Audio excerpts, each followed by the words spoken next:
Yes, sir. Yes, sir. Yes, sir. Absolutely. On a Wednesday evening, the Hump Day edition of Outlaw Radio, Independence Day. Yes, Outlaw Radio, Independence Day. We are preparing for a 4th of July weekend. It means something different to everyone. I do understand that. I understand my people who feel like they don't celebrate this holiday. They don't feel like celebrating America in any shape, form, or fashion is cool. Totally understand it. Myself, I don't know if you call it celebrating, but a day off work is a day off work. And if I'm allowed to put some meat on the grill, no diddy. That's what I normally do. Cooking is one of my love languages. So I like to cook for my family and, just have a good time, break bread. But I understand everybody's perspective on why, it's like Black History Month. It's just like we just had Juneteenth Day, which a lot of people felt like we shouldn't be acknowledging Juneteenth Day. I understand that, man. Like, but it is a chance for you to get with your family, be with your family. Like I said, break bread with your family. So I'm not hating on that. And if you get a day off work and you haven't had one in a very long time, that's also greatly appreciated. So happy Independence Day to you, because we're not going to be on until Monday after tonight. So I just wanted to say that I was, my parents who they suffered abuse at the hands of this country because they were sharecroppers. Well, at least my mom was. I don't think my dad was a sharecropper, but I know that he had it tough in Mississippi growing up in the 30s, 40s, 50s, moms, 40s, 50s, so much to the point where they felt like they needed to leave. And so they took part in the Great Migration, which, if you don't know, is the exodus of us foundational Black Americans headed north, looking for better opportunity, looking for more equality. Now, if you are a history person like myself, you know that when they arrived at the north in the north, they encountered some of the same kind of aggressions, but they were more institutionalized. A whole bunch of different kind of aggressiveness towards us. But so but even they, as much as they felt the effects of that, and as much as it affected my parents, they still acknowledged the 4th of July. So I was one of them kids in 70s and 80s. See, if you grew up Black in the 70s, 80s, you're a little kid, 4th of July, you getting a brand new outfit. You and your brother, new shoes, new shorts, new shirt. We going to the family joint. You got to be clean when you get there. So, and I don't think that they were so much in love with America, but I think they were in love with the fact that they had escaped from one situation to the next, and it was a chance for the family to get together. It's just like any other holiday. See, I don't think most Black people really celebrate holidays. I think we always take advantage of, number one, some time off work. Number two, an opportunity to be with your family. And number three, the ability to break bread, or the chance to break bread together. So once again, it's Outlaw Radio Independence Day, Hump Day edition. We got a lot to talk about tonight, but I want to throw up my happy Independence Day to us before we get mad and say, Kev, you ain't supposed to be celebrating that shit. What you doing? I'm going to cook for my family. We going to hang out. That's what we going to do. And anybody I got love for is welcome to come slide on your boy. We hang out, we kick and sip some brew or something, whatever. It's we off work, man. And it's smoke in the air. Literally. and most people get paid to be off work. Yeah, PTO, baby. Paid time off. That's the best part. I ain't got to get up in the morning. Come on, man. And I get paid. Ain't like my check short because I was off a day. No. Right. So yeah, and I don't know what kind of plans people have. Like mine is pretty traditional. But it's not. See, I'm the type of brother that I will barbecue for anything. So if I get a chance and I'm off, like you said, boom, run up the street, grab some burgers or some brats, boom, we good. So I don't have plans outside of that. It's not what it once was for me. I'm not going to go buy fireworks. My neighbors around me have enough fireworks for the city, so I can just sit in my yard and just watch the sky, right? So I don't know. And I don't even know that most people even understand what Independence Day really is. I don't know if I think a lot of people believe when you say we're going to, it's Independence Day, they believe we're celebrating that we free. We celebrating because we so free in America. That's not really what Independence Day, that's not the purpose of it. The point of it is the day that the colonies declared their independence from Great Britain. They put it in paper. They sent it to them and said, nah, that's it for you. We declare ourselves as an independent nation. They weren't free yet. They weren't free yet. They were under the thumb of Great Britain. And so they said, no, this is going to be a new country. We're going to do our own thing.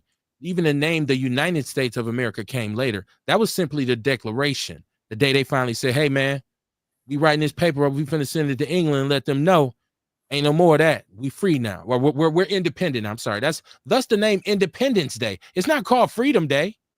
It's called Independence Day. It was the day that this country, or what it was at that point, declared their independence from the overseer, right? The little white people said no more to the big white people. What's going on with you, man? How you doing tonight? Hey, I'm all right, man. I'm all right. Just cool, man. There you go. I had to get up outside. I was outside. I said, man, let me get in here in some of this air, man. I'm soft now, Kamar. I used to be tough, man. I'd be outside in the sun, shit, you know what I'm saying? It's hot. We drinking, we smoking. Man, I'd be like, I got to get out this sun. I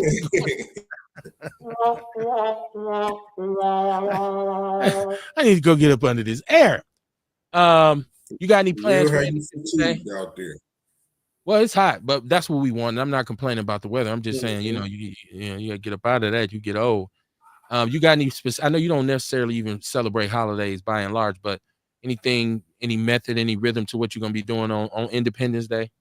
Nah, I mean, if I know something come up, I get out and go to their crib or whatever and hang out for a while, you know what I'm saying? But I don't be looking for nothing for the most part with me, and it's one of the things about being a business owner and working for yourself. Like, you know what I mean? When you still getting it off the ground or whatever, you may be working on them days. Right. Got business to take care. You know what I'm saying? But on the flip side, it's a whole bunch of other days where you find some free time and you ain't got to do, you know what I'm saying? So it all go together, man. I'm cool with it. I'm just happy I ain't one of those type of people who really do the holidays. You know what I'm saying? Because it would probably be upsetting then. Yeah, well, it's not like I'm going to have like flags. Right. You know what I mean? Like I'm not going to be wearing the United States, a flag on my shirt. We ain't going to be over here with red, white, and blue. For us, it's just another day, except for we're barbecuing. Yeah. So, before people care, if I can't stand it, you know what? It's cool. If you don't, I always tell people, do whatever it is that you want to do. I am one of the only people that you're going to see in terms of this content creation thing. I don't force my opinion on people, and everybody's welcome to feel how they feel. It does not bother me when somebody disagrees with me. So if you say, fuck the 4th of July, fuck Juneteenth, fuck Black History, fuck Christmas, I'm like, hey, man, well, do you then? It's all good, man. Just do you. Ian C. Jordan in the chat room early, he said, you so smart, you would have gotten hurt during slavery. All jokes aside, you are right about so much on this program. Love y'all. Appreciate you, Ian, man. Appreciate you, man. I forgot to mention to y'all, if y'all want to rock with the show, there's a phone number, 262-202-5131. I'm doing finger signs, and I don't know why. 262-202-5131. And we got a chat room, as we just demonstrated with the brother Ian in here. Let me check. Okay, so Mondays and Wednesdays here is what we do, 7:30 p.m. Central Standard Time until whenever, however the conversation flows. It could be a long time, it could be a short time. You know what I'm saying? It all just depends. So if you want to get in the conversation, please dial a number, get in the chat room, watch us on YouTube, just support the platform. We already know the big news, and there's some other stuff to talk about, but what's dominating the headlines is the trial of Sean Combs. And there's a lot of conversation about this. And so I see you, E Walk out there, and AZ said Walk's World. What it do, man? What it do, E? So this came down to the verdict was, unless you've been living under a rock, the verdict was partially passed down yesterday, in which they had come to a decision on 3 of the 5 charges. And then they said, well, there was 2 that they were having an issue with. I think a lot of people at that point assumed that, well, since they got to that decision so fast, he's going to be guilty across the board. Now, ultimately today, you find out that he didn't. He got exonerated on one of the last charges, and then he was convicted on the other. So the specifics are, he was basically convicted for violating the Mann Act. Now, hit the rewind button. Go back and check the show. Go back and look at all our shows in which, when we've discussed this trial, first of all, we unilaterally agreed that Puffy is a slime ball. We all said this dude is sick beyond sick. He has issues in light of the video that surfaced with him doing what he done to that young lady, to that young sister in that hotel. Monster, right? You hear all these nasties. This dude was on another level of shystiness. My perspective was, first of all, no empathy, no sympathy. Didn't matter to me whether he went to jail or not. But when I looked at it from a legal standpoint, the only thing I could come to the conclusion was, and I said this over and over, I don't see a RICO Act. I don't. All the other stuff, that's fine. Yeah, we knew. Once that process, once the Punisher, once he said, "Now I was paid to come and da da da da da," oh shit, they got him on that. That's you can't do that. That's off top illegal. Everybody know that. Put a hooker in your car and go to Illinois and say, we were just riding to Chicago. And what she said you paid her to go to Chicago and do some hooker shit with it. Ain't shit you can say. But I didn't see a RICO Act, and I kept saying the testimony that I'd heard didn't lead me to believe he was operating a criminal empire. Is he nasty? Is he a freak? Is he a woman beater? Is he bisexual? All of the above. Absolutely. Does he add any value to our people? I don't believe he does right now at this point. But he did beat a RICO charge. So that was the case. And you know, Kamar's social media was going crazy all day. Puffy free. Puffy finna have it. They said he gonna have an all-white party for the 4th of July. Hey, I posted. I said, man, you know, he still got 2 counts where he could be facing 10 years. He ain't exactly free. No, absolutely not. But he did beat that RICO case. Yeah. And that was the most important one, because that was the one that was going to give you that football but number. You know what, Kev? You know what I thought about first? I said this in the beginning, too. When the feds get you, they got you. Only way out is snitching. And the only person who would know he snitched is the motherfucker who he snitched on. And they may be out of the country some motherfucking where, because that's probably why Homeland Security came in. Homeland Security don't raid your house unless you like a motherfucking national threat or some shit, or you know what I'm saying? Homeland Security. That don't happen often. Like I say, it was strange. It was all strange. You're right, because the whole thing was strange. And you're right, because it was like, why is Homeland Security raiding his house? Yeah, but I ain't never seen Homeland Security raid a nigga house, man. But they didn't you didn't hear testimony from them during the trial. Right. And we were, listen, there was a promise, not a promise, but the word on the street was that there would be this long line of people who would come in and say, he raped me. I sold dope for him. He had guns. He had the terror squad. He killed Tupac. He killed Biggie. He tried to kill Suge. Everybody. All you heard was from some women and some men who said, I got paid to have sex. I got pissed on. And a couple of the women said, no, at a certain point, I started doing it on my own. I started enjoying it. 50 Cent baby mama came and said, I was getting 10 G's a month. Hell yeah, I was down with the free calls. You know, and this also could be one of them issues where they knock a nigga down a few notches too. Everybody, yeah. Like, we ain't gonna hang you, nigga, but you ain't what you used to be. Now everybody in the country looking at you funny, all kind of shit. Warning. Getting too big for your saying?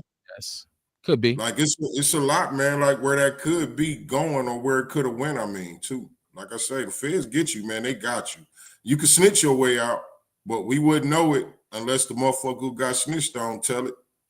Ace Cooley, what it do, man? He said, what's up, fellas? I see y'all talking about P. Doodoo. Yeah, we're going to talk about some other stuff, but we'll get it out the way with the diddler. First of all, I think in terms of if he is freed, if he's exonerated, as far as him being what he once was, that's over. But I do believe money makes money makes money make money. So he can do business in somebody else's name and do dummy corporations and all kinds of stuff and maintain his wealth. But as far as coming out with the shimmy on and yeah, that's a wrap, cuz nobody's rocking with you like that no more. That's done. Hey, your catalog is your strength. I could never look at him the same after watching that hotel video, the way he beat that girl up. That started it for me. I mean, I ain't tripping about what started or nothing. I'm just saying that image fucked me up with him. No, I'm talking about for me. Like you saying, you don't see him the same. For me, I was starting to squint at him. I'm just saying, I don't condone no woman, and I definitely don't want to see it. Well, that started it for all of us because that's some fucked up shit. Like we was like, Well, yeah. But the reason what changes how I see the brother is you let somebody rub somebody else skeet on you, man. Like Then yeah, and then I ain't even got to that part. I was just starting at the beginning. You know what I mean? Come on, nigga. You told your girlfriend to rub this on your chest, right? If it's once again, I don't forgive, beating women. I don't. I'm with you. I love my mama. I love my wife. I love my daughter. I don't want to see no woman ever get mishandled physically. That is bad. If I see you do that, I'm gonna be like, whoa, what a hoe ass dude you are. And I'm already kind of walking away from you. But when I find out you let other dudes skeet get rubbed on you, I start running away from you. Like, I'm really now. Don't call me, man. I call you. So I know your sex life is your sex life. What you do behind closed doors is your business, man. But you know what I mean. There's some shit that can still make feel funny about you. Like, nigga, you weird as a motherfucker. You allegedly rammed out Meek Mills, and that motherfucking thing came out. Like, shit, man, I can never look at Diddy the same. Even beside the fact, once again, I agree with you because I know a lot of us as freaks. I know a lot of us do things behind closed doors, but I feel like you should keep that behind closed doors. It ain't nobody's business, right? If I'm saying that, that's you. Nigga, you shouldn't have recorded that shit. But aside from the semen, you allowed other men to urinate in your woman's mouth to the point where she had sores, and you stayed with her. She's sleeping with you. Right. I know you tongue wrestling with her. Come on, son. Come on, son. Come on. No way, no how. So yeah, there's that, and then me coming to the realization that his impact on culture ushered in a real negative kind of thing with the super materialism and the celebration of this kind of debauchery, and on a level of no, it's cool. Go, it don't matter who you gotta do something to. Go get them diamonds. Go get that Benz. Be in that mansions. It's let's be slaves to brand names. If it ain't high fashion, and like I feel like a lot of that materialism he kind of put in there. And I grew up in the 90s. I was a teenager. I grew up in the 90s I became a man. So I know some of that music. I was like, hell yeah, that's bumping. But for me, it kind of started and stopped with Biggie, a little 112, a little Faith here and there. I wasn't really like a bad boy guy, like, bad boy. I always thought he was kind of funny. I didn't know to the depths, but now you get a little feeling about somebody like, dude a little different. Like, you know what I'm saying? It's like talking to Prince. You like, he a little different. Like, what's up with this dude? I always thought Puffy was a little corny too. Yeah, there was a certain level of that. Ernest Ewok says, so if he snitched, wouldn't the jury would have to be in on the fix? Yep. Well, if he snitched, if he's a confidential informant, Kamar would be a better person to answer that question because I don't think he snitched. I just think they had a very poor case for RICO. And I'm gonna tell you one of the reasons I feel like that because they sent the letter to the judge, right? And so first they sent the letter, said what they felt like he was guilty on. I actually feel like I heard 4 counts in the racketeering charge they couldn't come across. But all the other ones they had him on. And then the judge sent the message back and said, I need y'all to keep deliberating. And then they came back with 2 charges that they had him on. Initially, I heard that 3 were 2 were left. The judge said keep deliberating because one of them was the racketeering, which is the RICO, which was the biggest one. And the Mann Act, which that the trafficking part, because like we said, it's open and shut. Once the Punisher say, "Well, I live in Ohio, but I flew out to the," that's done, right? I don't want to keep saying the Punisher, right? Like, I'm sorry. And then you see that his companies paid for the flights and shit. Well, all the money coming from him anyway. So when Cassie and all them talking about, no, I started setting them up on my own. Yeah, but you was using his credit card. See, and that's why I think they was trying to do the racketeering, right? Because see.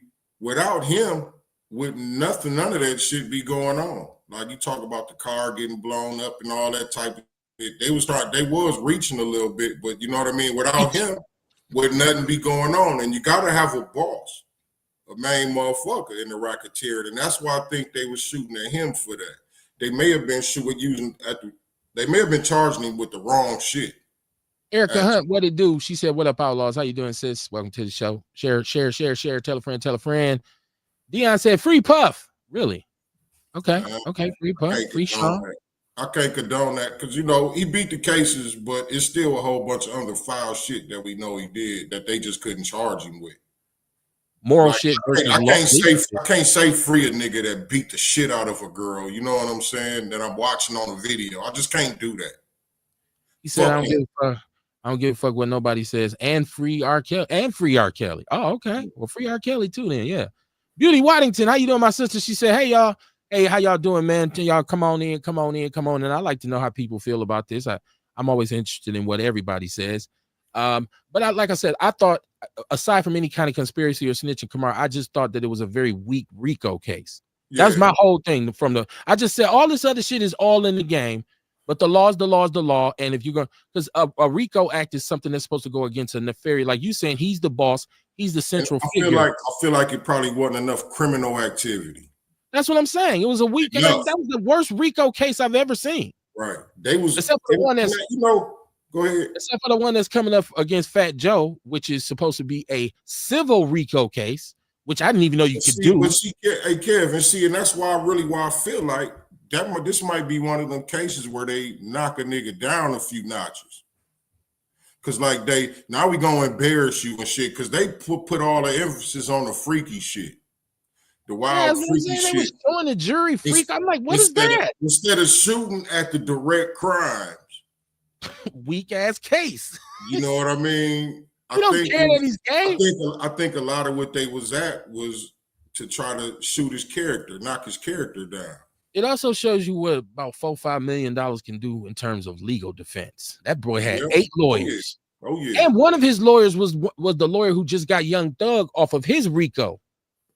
Because remember, Young Thug just beat a RICO too. Yeah. All right. A said, what up, cuz? That's exactly what they did. Diddy sued Diago, and Diago is a heavy attachment to Black Rock, and that's them Zionist ass Jews that has control over the judicial system, and has major stock in damn near every major corporation in the world, as well as America, major investments firms, and State Street and Vanguard. Okay. He agrees with you on that. Beauty says, I feel some type of way. He didn't take anything from anyone. She said, but now they're taking his money. They can't take his money because his assets can't be seized now because he beat that RICO. So he get access to whatever billion he got left, or whatever 500-600 million he got left is back on deck. He can write a check again because they had frozen his assets. Because when obviously if you under a federal indictment for a RICO act, you can't go to the bank. Let me go to ATM. That ain't gonna happen. No, your assets is seized. Hey, I got a question though. How about this? If a video come out of a motherfucker, even if it wasn't him, if a video come out of somebody beating somebody like that in a hotel room, shouldn't they be investigated though? And he was to the fullest. That's what I'm saying. I'm saying they should be, right? Yeah, of course. So if you should be investigated, you should have to spend your money on a lawyer. He gave it to the lawyers. Right? That's what I'm saying. So why is she saying they taking his money? Like, no, nigga, you need a motherfucking lawyer. They ain't taking nothing. I think she was referring to when they had seized his assets. I'm not sure. I won't speak for her. I'm just saying. Let me get Ewok in here. Oh, no. Beauty says Donald Trump's raped everything else, and he's in the White House. He definitely should be locked the fuck up. 34 felonies. Come on. Like that. Yeah, he definitely should be locked the fuck up. How is a motherfucker with 34 felonies in office and this nigga Diddy, you know what I mean, going through hell? He got a RICO act. He got a RICO charge. He was only facing 5 felonies. Ewok said, fuck it. If Trump didn't go, Diddy shouldn't go. Equal opportunity for criminals. Hey, man, the only thing is, like, in terms of law, and when people go to court, there's what they call due process. And the burden of the prosecutors is to prove this case to the jurors, and there should be no reasonable doubt. Anytime there's reasonable doubt on the part of jurors, there's supposed to be either a mistrial, a hung jury, or this person should be exonerated. So if that defense, all they got to do is create doubt. So there was a lot of doubt about the RICO, about the I'm staying, y'all notice I'm staying in my lane. I'm staying on the racketeering. The sex, the prostitute, hey man, you did that shit. Go do your time. He paid Cassie $20 million. $20 million. Right. And then they brought her in as the lead witness. How is that possible? And then during her testimony, she agreed that she took part willingly and happily in a lot of what it was based on. I'm like, this shit makes no sense. He will beat this. This is too thin. Now, I'm with you on that. If they could have proven that on some of these trips, perhaps. And Kamar, where the underage people? Remember at first there was underage? Yeah, they was talking about that. Yeah, what happened with that? And this is why I feel like this nigga must have been talking to something. Because it's a whole bunch of shit. It's a whole bunch of shit that we quit hearing about. That they said was there, but wasn't really there. You can fool somebody sometimes, but you can't fool all of us all the time. All right. Sean Moore in the chat room. What up, Sean, man? Long time no here, man. He said, what's the word, family? Hey, man, I got your text earlier. I was in the midst of some getting it. Not nothing sexual, just taking care of business, man. Let me see. I think my phone is giving me a tip tap, so let me do something right quick. I'm gonna reset the phone so I can get the calls, because I see somebody just called, but it was saying something about no voice calls. Sometimes when I switch signals in the house, you got to reset. So give me a second. I'll let y'all know when the phone is back open. Ace Cooley, he said, truthfully speaking, Diddy had ties to Epstein and they never brought any of that up. They were only looking to assassinate his character. Same shit happened to Jay-Z. Same shit done happened to Jay-Z. Mark my words. I think that he's guilty. I think he's guilty of a lot of things. I think he is, really. And we know this, like, obviously. I don't think it was a racketeering thing. I don't think he was leading a gang and he was operating a criminal enterprise. He may have been doing, like, it's like I might do something criminal, but I don't run no criminal enterprise. Right. So you charge me with what I was doing, not for you, hoe. No, I'm not. And you caught me. I have no network. What are you talking about? So It was crazy, man. It was a weird trial. And I think they got it right. But I don't think he'll do 10 or 20 years. I think because of time served, because he did beat the RICO, that they're going to give him some conditional release type shit, maybe a bracelet, stay at home, attend these programs, remain drug-free, all that kind of stuff. I don't know, because they denied his bail. Yeah, because they said Cassie said she feared for her safety. Yeah. Right. Right. Like, come on, man. Listen, I feel sorry for this sister. I was thinking they probably denied his bail because they planning on making him sit a little bit longer. No, they said and if they let him go, he can flee. No, they said Cassie had asked the judge. She asked the judge. She said she didn't feel safe, and the judge was like, based on the violent behavior you've committed towards your exes, we're not gonna let you out, which is bullshit too. Let the man go home. Because I mean, put a bracelet on him. I mean, I can see that both ways too, though.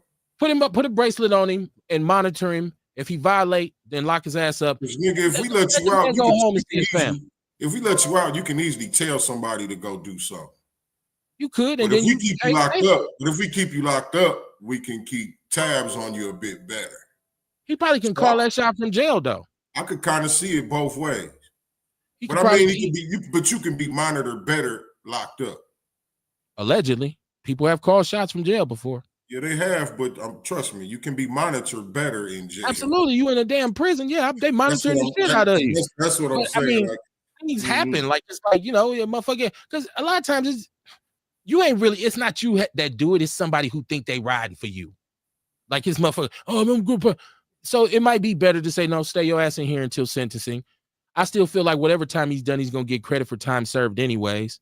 And I think they can whittle it down to maybe 7 years. I mean, shit, he ain't even do a year. She said, I'm not changing y'all subject, but Smokey Robinson, they want his money too. Smokey, 85. I didn't know he was worth that much money. He worth them like $500 million. Like, yeah, they want that bread. Shit. Smokey, the housekeeper said, no. Hey, Smokey said, I ain't going out like that. Ace said he ain't getting no 15 to life. It wouldn't be fair for him. Man. He ain't even facing that. He ain't even facing life no more. No, that was the big thing about the charges. It's the same charge, and they carry up to 10, and it ain't no minimum. Nope. So you got a lot of people saying that he could get probation or parole, especially if they run him concurrent. But then he could get 5 years, and they run it concurrent, and he have to do some more time. Right, and then they can go in there with what is Fed still 85% of your time? You can get out. So you get 7, you get out in 4.5, something like that. And see, he can try to appeal it, but shit, it's gonna take damn near that long to appeal. By the time it's over, he gonna be done 7 years, so they're gonna let his ass go. You should have just saved your money. Pretty much. So that's why I made a post earlier and I was saying, man, everybody kept on the Facebook talking about he free. Did he free? He free. He free today. Man, this nigga ain't free yet. You see the dudes outside the courthouse with the baby oil? Right. Right. This nigga still battle to fight. He still got a battle to fight.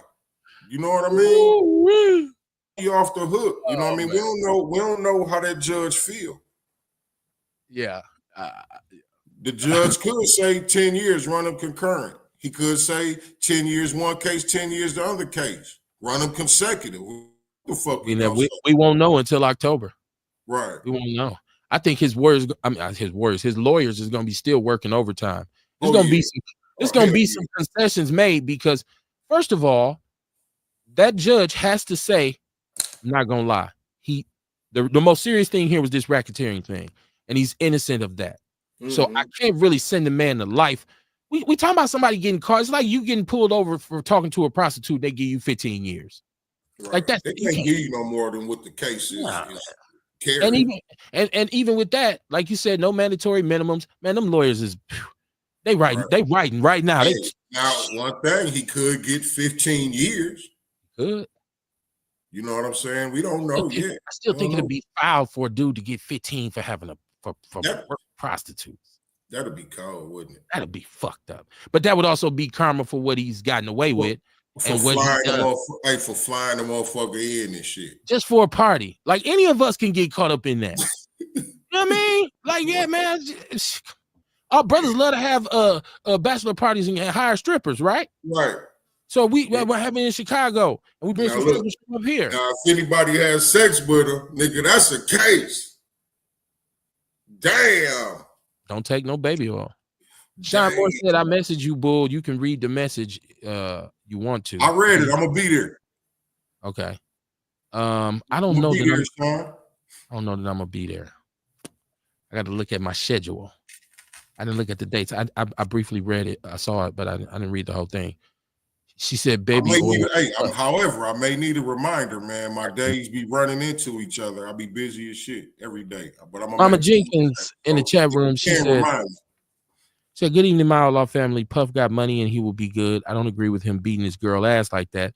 She got paid and lived her high class life. Yes, he's guilty as hell on some of the charges, but prostitution was fake as hell. Did he get the money? Just happy that they didn't get to keep the money. He's still going to jail. Questions. These are federal cases, right? And he already beat him once. She said these are federal cases. Beauty says we can't because we don't have enough money. Yeah, I'm glad I ain't got enough money to throw freak offs. I don't want nothing to do with that. I'm never gonna have so much money to where I say, hey, get his skeet and wipe it on me. Never gonna do that. No, I don't wanna go. No. What are you doing? Nada. You got to tell, did it? No, man. And then it's funny because like this, it sent ripples through this whole thing because first of all, you're seeing any and everybody come out now. We just mentioned Smokey. We talked about Fat Joe, several other celebrities over the years it's finna start happening. We're about to see people get lawsuits. But also I feel like somebody, and this is just me on some hip hop shit. I feel like somebody like 50 Cent took a massive L in this situation. And I'm gonna tell you why. Because for years and years and years, 50 has been like dissing Puff. Somebody was fruity. He tried to take me shopping, and I don't like dude. Well, he is, but I'm saying I feel like 50 had an ulterior motive because his baby mama was involved. And this is the girl. This is the girl you walking on the beach with, taking pictures with, got a baby with. And the whole time you knew that he was doing this with your girl. He even laughed about it when it first came out and said, oh, you a hooker now? But you knew, bro. Hey, so I feel like it just put a stain on him for being petty. I think his beef started way before that. Way back when his career started, I think that beef come from. Because wasn't nobody fucking with him. Everybody in New York popping around him, but they wasn't fucking with him. Well, I think his beef came before back then because he be on everybody's ass. I think in the beginning it was because he was from Queens and Puffy's from Harlem, which is two different places, and his business was against Supreme Team and Irv Gotti. So that was 50s, and he made How to Rob an Industry nigga. Like, yeah, everybody was like, who? Jay-Z came out and said, I'm about $1. Who the fuck is 50 Cent? I think this whole thing is because 50 knew Puffy was smashing his Get Out. That's me. That's Kev saying that. I feel like that's why because he been on his heels. I'm like, damn, he be hard. I was gonna say he be hard on him, but no Diddy.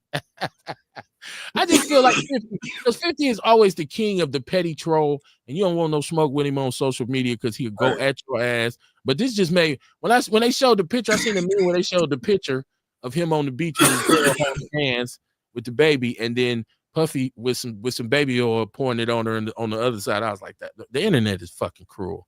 That's sad. But yeah, I feel like he just took a stray. I feel like he caught a stray on this one.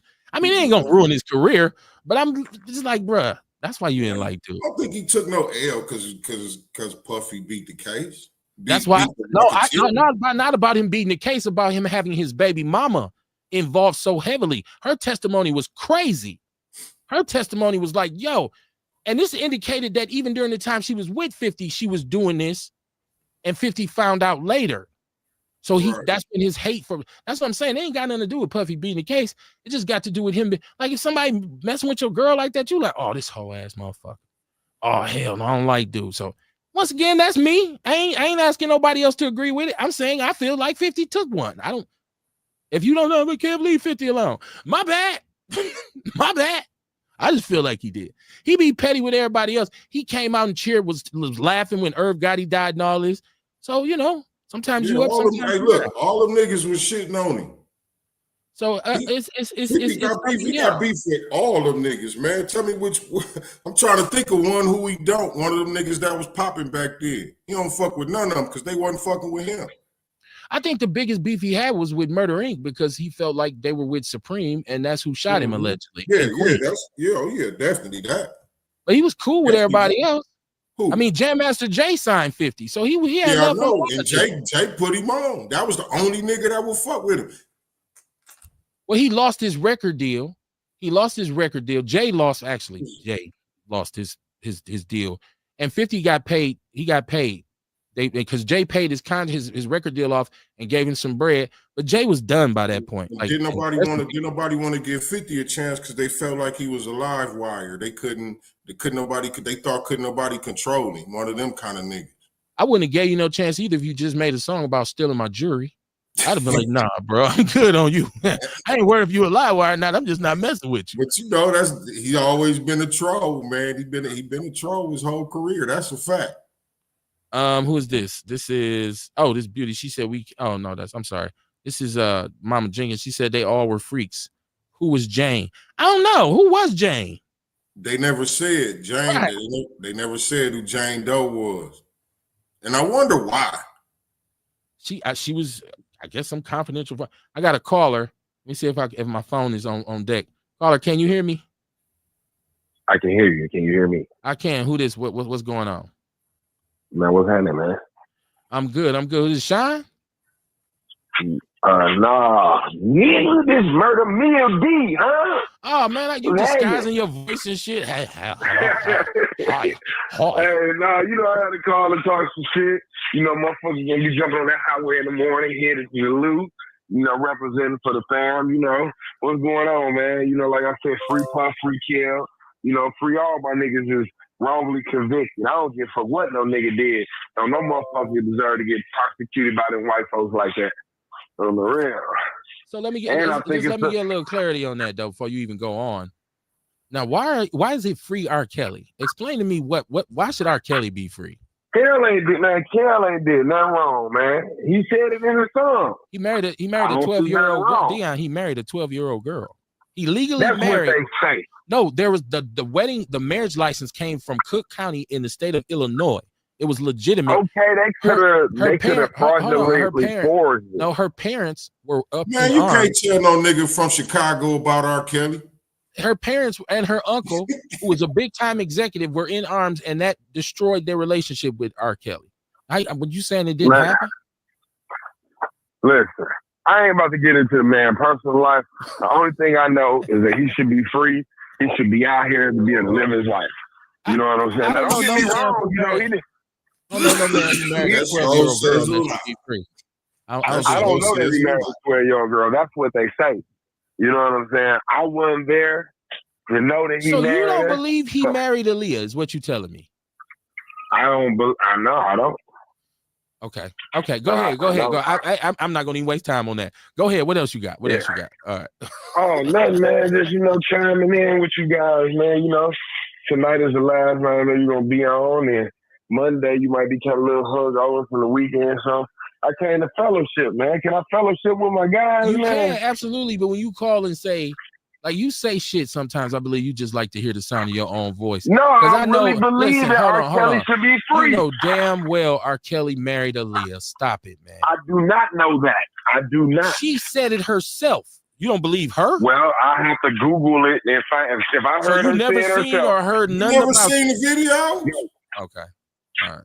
No, I haven't. What it do, Shabaka? How you doing, man? How you doing?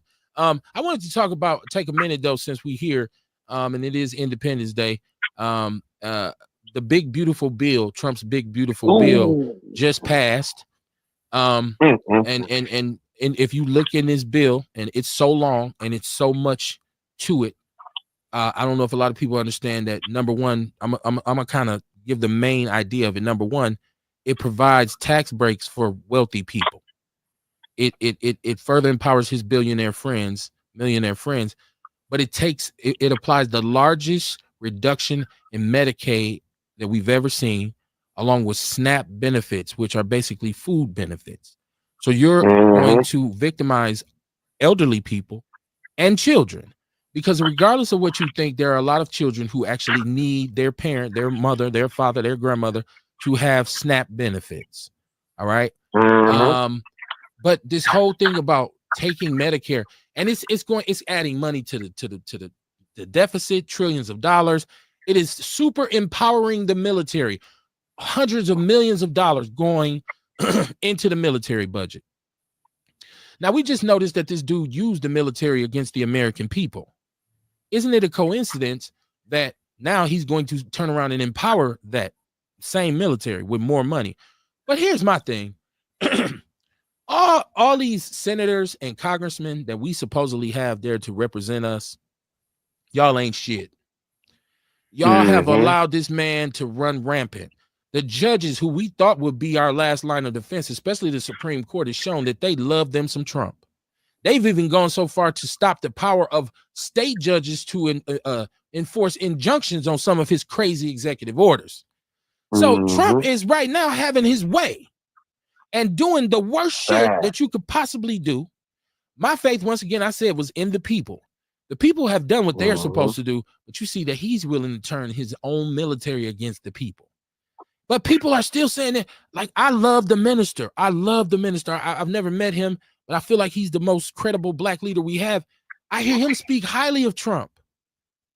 I hear him saying Trump is doing all the things. He's going after all of the people that have went at us, the media, the traditional structure of government. Like, he's going after illegal immigrants. I was just sitting there like, the minister, he's a white nationalist. He don't care about us. What is it about Trump that makes black people think he cares about us? When I listen to him, when I look at him, he doesn't sound like he's what. I'm once again, I'm at a loss.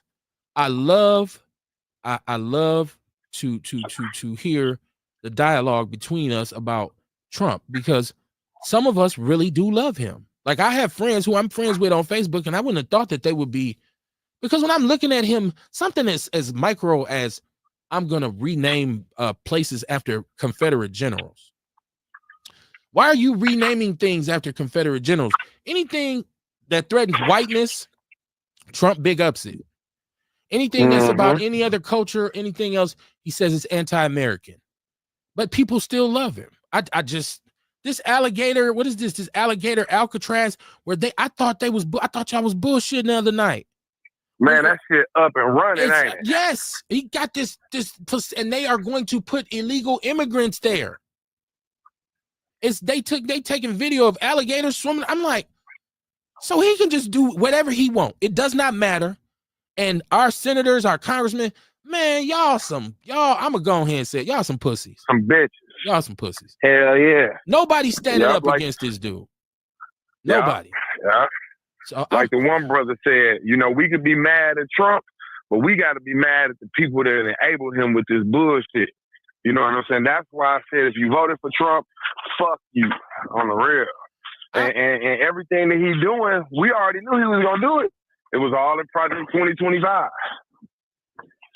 You know what? Once again, I'm not going to say that because people can make mistakes, man. And if you don't understand, you just don't understand, man. You can't beat somebody up for what they don't know. I'm talking about these Republican and Democrats who are watching him do the things he's doing. I know the Democrats are trying to fight against him, but I feel like there should be more Republicans saying, nah, man, no, this is foul. Like, dude, what is it? $800 million? $800 million. You take $800 million from Medicare, but you can spend $43 million on a bogus ass military parade, $15 million to go to the Super Bowl, $45 million to play golf, and then also ask all of this money you're supposedly saving, where is it going? Where's it at? There's a Trump account, and he's giving these tax breaks for people who make less than $100,000. So just in case people think I didn't read it, I seen the concessions made, the increase on the child tax credit, all that kind of stuff.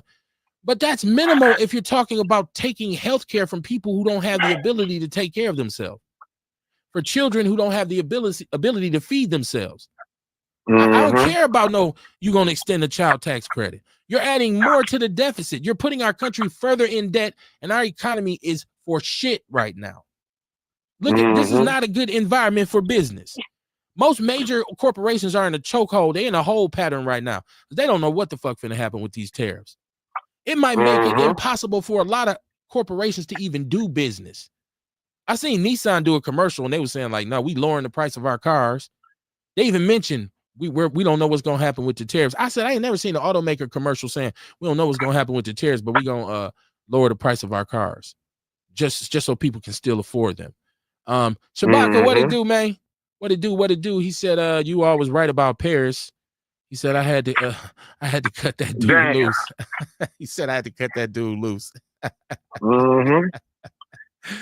Hey, man, I only go by what you say. I only go by how you act, right? It wasn't hard to see this dude was on something different than what we was on. That wasn't, that wasn't even complicated. It ain't like I had to say, man, we need to talk about this dude. It was like, what the fuck is going on here?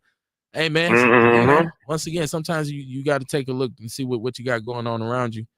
Ewok says it didn't pass in the House yet, and right now it doesn't look like they have enough votes. No, they just finalized it. I thought today they said the vice president threw the deciding vote. So it's passed. It cleared today. And they don't have enough votes. I'm just saying, Ernest, even on I'm going at his fellow Republicans even, because I know that Democrats is just right now. The Democrats is just ass out.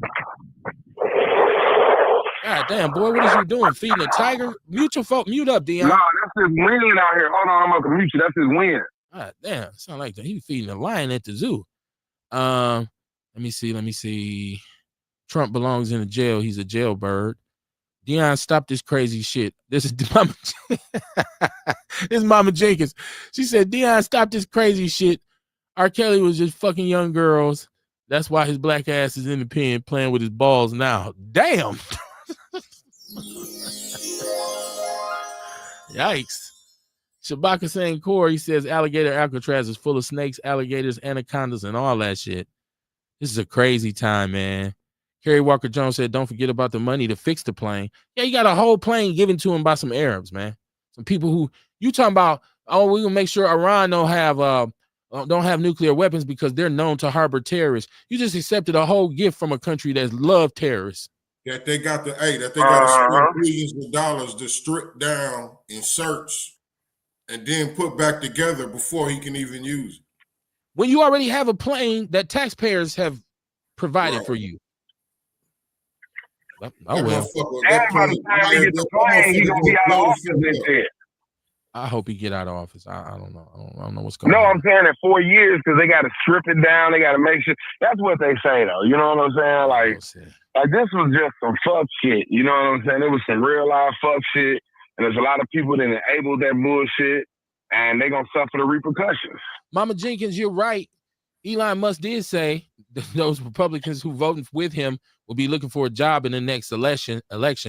And then he came out and said if Musk keep talking, he gonna look into getting him deported back to South Africa. Yeah, I don't believe shit. Like, come on now, like they really fucking with our mental. Like, how are we gonna sit up there and believe anything Elon Musk said when you was just up at Doge doing all that snake shit?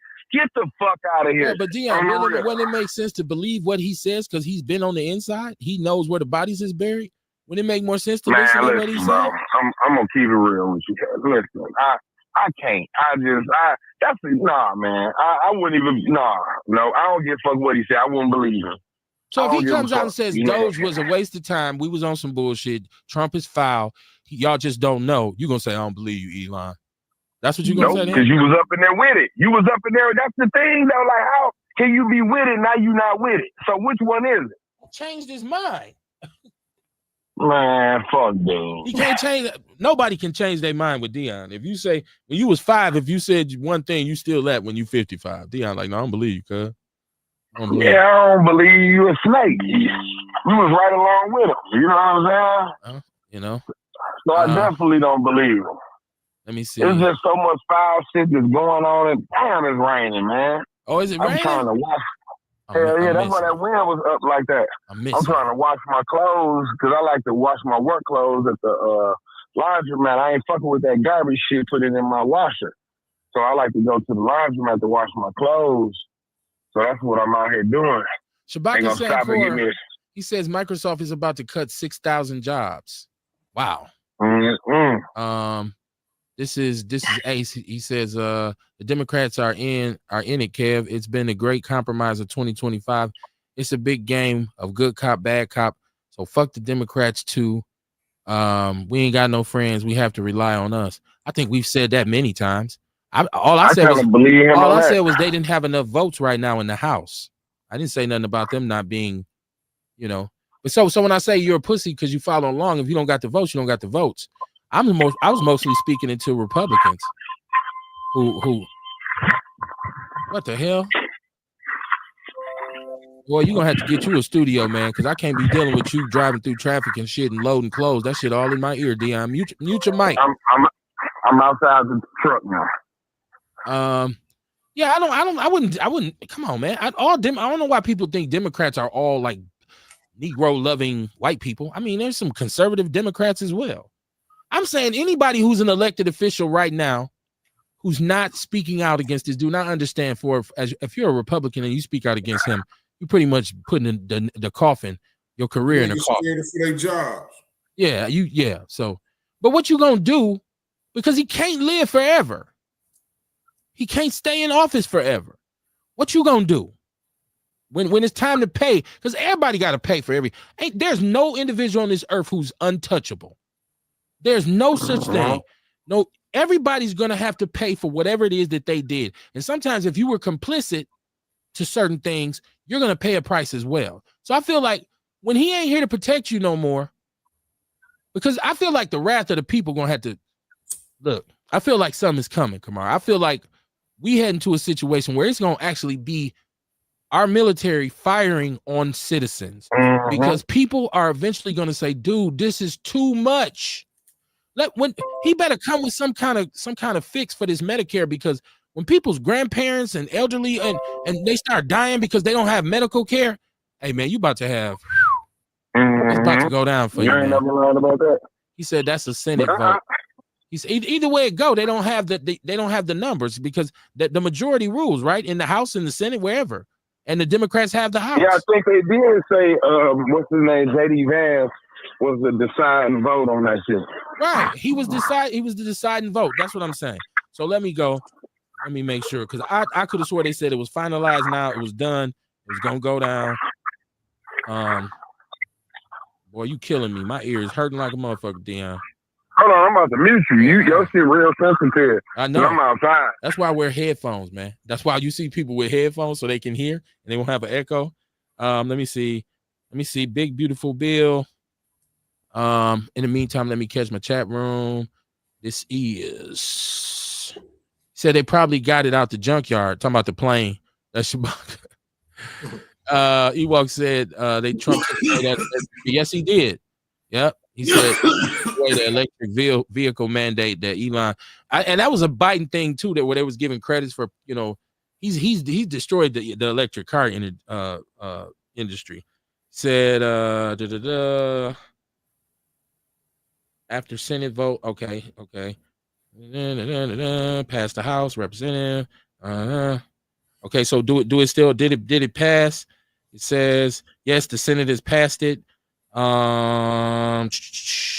Passed after a 50-50 vote with President J.D. Vance casting it, the record-breaking vote. Now it moves to the House of Representatives for consideration. So you was right, Ewok. It got one more step to go.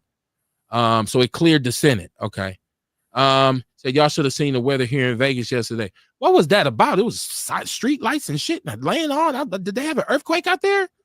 The hell happened in Vegas? Hey, Shabaka, I heard y'all finna have 1,000-man march, a reunion in Vegas to the 1,000,000-man march in D.C. You heard about that? It was just something I came across. I don't know how valid it is. That's why I was asking Shabaka if you heard about it, because I actually thought about going to it. I love Vegas. Did you see what happened there? What was that? An earthquake? No, I ain't see that. Yeah, it was toe up. Like the street lights had failed in neighborhoods, trees, everything. I don't know what that was about. He said, whatever you do, do not loan Paris money. Uh-oh. I want to put that man business out there. I don't loan money. I would never loan him money anyway. Right. There's no way that would happen. He said, Mama Jenkins said, look, Musk got the government shit locked down with the contracts, like shit in the sky, SpaceX, and controlling electric vehicles. This is Kerry Walker Jones. She said Elon and Trump gonna have a messy end to their love affair. It's already messy. Hey, Kamar, he said he's gonna check that out for you. Yeah. They're gonna check that out for you. And something else the other night that I brought up towards the end of the show, so people may have missed it. I talked about this deficit with the Milwaukee County transit system. So today we find out that the director of transportation for the county is stepping down. She resigned today, right? Let me get to it because I want to be able to damn it, don't do that. I want to be able to talk about this because once again, here we go, man. Here we go with the dysfunction of our system, man, and nothing works. Everything is broken. They ask for all of this money for everything, and then you find out there's a deficit still. MPS was just approved for a $1.5 billion budget, and now the superintendent is saying they may face a $100 million deficit next year. I'm like, what in the hell? And first of all, where is it going to come from? Where is it going to come from? $100 million? It might be time to pull a plug on MPS, bro. Like, I don't know. You know, the county it's like they've been playing this game like they're these fiscal geniuses, and we saved this from a fiscal cliff and we saved that. And all I keep hearing is no matter how much money they are given, there's still a deficit somewhere, somehow, some way, which I find to be just very, very, very poor. It's a piss poor leadership. But now we're talking about the Milwaukee County transit system, and we talked about this the other night, in that they were actually saying that at one point, I guess a couple months ago, and this is why they were ordered to get an audit, because they had reported out they're required to report if they're going to have a deficit within a certain amount of time, because based on their total budget. But they didn't report this. So she's getting out, similar to how what Hines did with the housing authority. I haven't heard anything else about Hackham. I don't know how they're doing, but that was just another agency here that once again fails the people, right? Like it's crazy how everything is dysfunctional here, and we hire these leaders over and over and over and over and over, and they still can't get the job done that they're supposed to be getting done. So I think this is another example of why we should always be paying attention, holding people accountable. Nobody even knew who this sister was. No, I'm trying to find her name, y'all. I got to go back through some posts. I should have pinned it. But it was in the Journal Sentinel. But they have $1 million. They have a severe deficit in their budget, and it's not supposed to be that way. So then you have to do an audit. Okay, here we go. Transportation. This is it. I should share it, but I'm not. I'm just going to read it. So, Milwaukee County Department of Transportation Director Donna Brown Martin has resigned and announced her retirement following the announcement of a shocking transit budget deficit. This is David Crowley said, I want to thank Donna for her years of service to Milwaukee County, as well as for her many contributions during that time with our administration. He said, my administration is committed to finding new leadership. Brown Martin's departure comes just weeks after the Milwaukee County Transit System blindsided the county executives, Milwaukee County Board of Supervisors, and its independent comptroller, Liz Sumner, with a projected $10.9 million budget deficit and cuts to bus services. Elected officials were not given an advance warning and had to learn the transit system's financial outlook through news reports. Wow. $10.9 million for Milwaukee County Transit, $100 million for MPS. They still ain't really told the truth about what they did about that deficit within the county, because at first it was $19 million, then it went down, then they said they had a surplus, right? Lies, and more lies, man. But we really got to start to vet these candidates better, man. We really do. Kerry Walker Jones says there's too many people lining their pockets. Whatever they're doing is malfeasance, right? And they can just come back over and over to taxpayers and just burden them and make sure that we pay the cost. Like, we have to balance the checkbook because our leaders are so ineffective. We got a police force right now that's just all over the place. No, one cop on duty. We ain't got no cops. You pass a tax increase that said you're supposed to get more cops, and then you got more cops coming from the academy, and then you said, no, we ain't got enough. Like, come on, man. A said Wisconsin still recovering from the Scott Walker effects. Well, I'm thinking right now they suffering from their own. What they doing is on them. Skippy been gone for a minute, so they've been fucking up ever since. Shit, man, they've been fucking up forever. It looks like. That's what I'm talking about. Like, yikes. Oh my goodness! It's a continuance, and like, you know what I mean. As in every city, that's usually how it is. You know what I'm saying? When you get to that with the older people, whatever, we know that they signing these bills and all this type of shits for checks and influence. You know what I'm saying? Trying to scratch somebody back so they can scratch yours when it's needed. You know what I mean? It ain't even. It's those politics. It ain't the politics we think. Crazy, man. Everything here. Like, I never said, is this the most incompetent group of leaders we've ever witnessed that are running Milwaukee and Milwaukee County right now? Like, how can every department? Hey, or are we becoming more competent?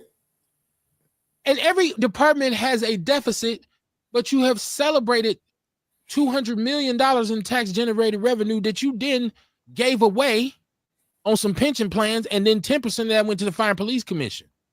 I don't know what the county did with their money, but at first they said, well, we didn't get what we thought because y'all didn't buy enough $7 hot dogs at the Brewer game. I'm paraphrasing, of course. But then they came back and said they had a deficit. Then they said we fixed it. Then they said we got some money from places that had extra money that didn't need it. Wait, what? My head's starting to hurt. I'm sorry. Wait, what did you just say? You have a deficit, but you have departments within the county that have a surplus. The county as a whole has a deficit, but you got organizations that have a surplus. Then you have no deficit, do you? If you control all of them, that department don't have a surplus, you have a surplus. So how are you short? Well, I'm so confused. Mama Jenkins said, thanks for talking about the transit call. Call DC and complain. People, Donna Brown Martin. She said, call DC Crowley and complain. Yeah. Yeah. People should call and complain. His phone should never stop ringing, honestly. And I'm not gonna say anything is his fault. I don't want to play the blame game like that with the brother, but because I know he inherited some craziness. But man, is there at any point does the bucket stop leaking? When do the bleeding stop? Are we ever gonna have a leader that instead of just saying, hey man, this shit ain't my fault, it's the dude for me? Are we ever gonna have a leader that say, you know what, y'all, I'm in charge, this is me, I'm the leader, I'm gonna fix this. We're gonna find solutions and really be about it. I don't know. I just don't see it coming. I don't see it in the cards because I don't hear them. I don't hear what I need to come from them as leaders. I don't hear it coming from them. I don't hear solution. I hear like you telling me what's going on when I already know what's going on. Well, we got a serious problem. You know, there's another brother killed over in the Hampton area today. The murder has not stopped, man. So can somebody look and see how many homicides we currently have? Let me see if I can go to that. Give me a second, y'all. I want to know how many homicides we actually have right now. And still, even with this, they said they were going to have the Safe Streets initiative that was coming up. And so I'm still like, when does that start? Or has it already started? Because it's still it's still automobile. We still seeing wrecks all over the street, Kamar. We're still seeing young people. Boom, boom, boom, boom, boom. Old people, 71-year-old people, 72-year-old. And you see this whole drama with the reason why what led up to the officer losing his life. And because we were talking about we didn't have enough information initially. We didn't understand why the police officers had come there and didn't have their firearms out when they went to the closet. And then when they went to the alley. And then we talked about what this young brother, and somebody said, well, maybe he didn't mean to do it.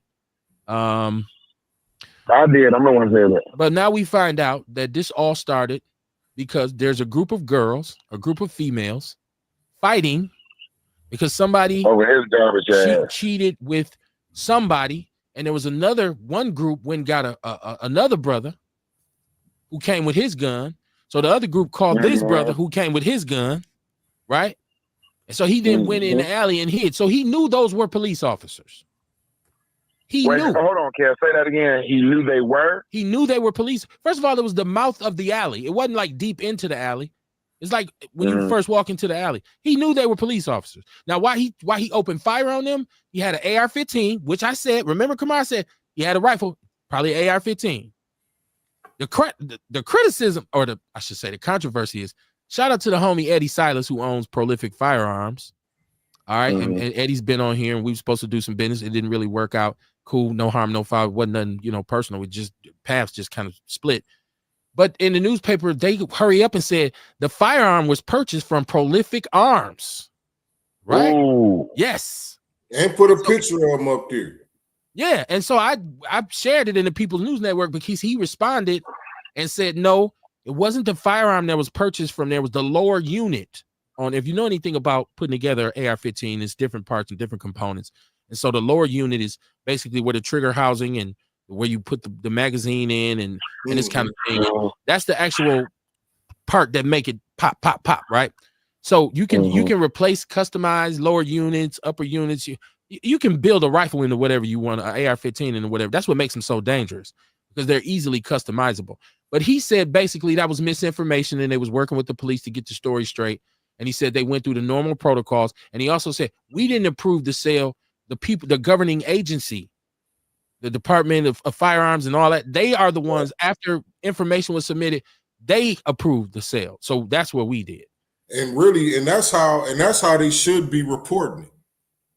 They should be reporting the agency that approved it. Instead of saying it was purchased instead from of the store where they got it from. I wonder what they said if it was Fleet Farm. The store fault. Right. I wonder if, unless it was, obvious, because sometimes, like, I'm a gun dude, right? I've been in a gun store before, and I've seen, this is a straw buy. You see a dude coming there with his girl. She don't know shit about guns. He kind of whispering in her, right there. And she looking at it like, oh, I think I like this one, baby. They both horrible actors. You think you can handle that? Oh, yeah, I need this because I need to be safe. As soon as they get out the store, she hand that shit to him. You know that. You know what I'm saying? But it ain't nothing you can do. Now, my question was, I wonder if they would have called this if it was Fleet Farm. Like, oh, no, it was purchased from Fleet Farm in Menominee Falls. Hell no. Or Cabela's, right? No, they wouldn't have did that. Racist ass Cabela's. Them dudes in Cabela's will leave your ass standing at that counter forever. You walking right past you. You'd be like, hey, I want to look at this. Hold on, I'll be right back. Yeah, my brother done walked up out of there 15 times. Like, man, my brother, like, I wouldn't give these motherfuckers my money for shit. We've been standing here for 20 minutes. In the South, they got flea markets you can go buy guns at. Well, they have arms. They have gun shows here where you can go and buy them too. But I want to get back to the cop. Gun shows, flea market. I sidebar to talk about where the gun was purchased because they went at my brother Eddie. But no. So this was all over nothing. Kamar. Two groups of girls of females fighting, and two men come and show up with guns. First of all, in itself, that is just super flaky. when we start doing that, if y'all fighting, why a dude gonna show up with a gun? So then the other group says, that's why he was walking with the gun shooting in the air. That's because people thought maybe he was on drugs and he was just high. And he called himself coming over there regulating. And as a result of this, a young brother's dead. Like, this is how but you heard him when he was walking. He was like, I don't give a fuck who y'all call. Right. He was like, I'm gonna Swiss cheese their ass. They come over here. Yeah. Oh my goodness. Donna Brown Martin. Yes, that is her name. I think I eventually found it, Mama Jenkins. She said that's her name. They're in charge and they need to fix it. She said currently it's 65 homicides. So in 6 months, we've had 7 months, we've had 65. This almost puts us on pace for 10 murders a month, which would put us at about what, 120 in a year if we average 10 per month for 12 months, which is not the worst that it's ever been, but it's still horrible in the city. And considering where the size of the city and where it's actually happening and where most of the violence is happening at, that's still shitty. And we know it's going to get higher than 10 in a month because we still got July, August, October, September. We still got a long way to go. So we're going to have some spikes. You muted, Kamar. I said, that's like somebody getting murdered every 3 days. Yeah, realistically. Yeah. And even if they want to harp and say, well, it wasn't, we didn't break the record. How many people have been shot? Because I see reports, non-fatal shooting. I'm like, dude, what crazy. The hell is going on? Man, we talked about it the other night. We talked about the poverty. We talked about the things that we felt like were mitigating factors in terms of what's going on in the community. I know that there's way too much easy access to firearms. And I can't really expect 14 and 15-year-olds to honestly respect the firearm. And in light of some of the messages they receive, and in light of some of the fear that they actually live in, because let's be honest, a lot of these dudes with these guns ain't killers. They have the gun because they're scared. They have it to protect themselves. I always heard that nobody will kill you faster than a coward. Somebody who's really scared will really kill you. And so you got a lot of dudes who in the streets that probably shouldn't be there. They don't really have any options that they've kind of created for themselves. And, you know, we had the discussion of survival versus desperation. It doesn't even matter which one it is at the end of the day. They both need to be dealt with. And we're not putting an emphasis on getting the vocational skills. I'm not telling anybody, make your son go to Harvard, make him go to UWM, make him go to Marquette. I'm saying, get that little dude to trade, man. HVAC, you know, CNC machining. You can go in some of these factories and make some real bread. Care where the jobs at? They out here. You got to go find them. People can't really say there's no jobs in Milwaukee. I know too many brothers who have jobs that pay them money. You can't tell me ain't no money up here. Ain't no jobs up here. There are. Sometimes you might have to get in your car and ride to it, though. Or get on the bus or whatever. You get wherever else you want to go. You want to be able to walk outside your house and make $400-500 a day easy. And I just sat on the porch all day catching. That's not how this thing goes. That's not, you got to get up, man. That song say you got to get up, get out and get something. This is Carrie Walker Jones. She said, a prankster trying to be a gangster never hit the right target. And if you don't know, I know people think it's easy. Man, all I got to do is pick it up and shoot it. That's not how guns work. You really need to be trained. There's hours and thousands of hours of training that you need to be, if you really want to be good with a gun, or I should say effective, not good. It's not, you don't just pick it up out the box and go out there and murder. You come Rambo as soon as you get it in your hand. And you 14. So you really don't know what the hell you're doing. That's why you crying in the courtroom. And shout out to my people who say, Kev, there has to be a better way to deal with this. We don't want to lock these kids up. We want to give them some chances. I feel like you give them a chance in the penitentiary. And so, like my brother says, just create programs in the penitentiary where they can go in there and actually get some help, because they're going to have to go. At this point, it ain't if they go in, it's when. So just have it set up when they go in there, they can get in the program and hopefully get some rehabilitation. Now, Sean, I don't know, because he said, Kamar, you can read it. I don't know if he wanted me to read this post and say what they're doing. I'm going to go ahead and read it, because I don't know if he even still listening to the show.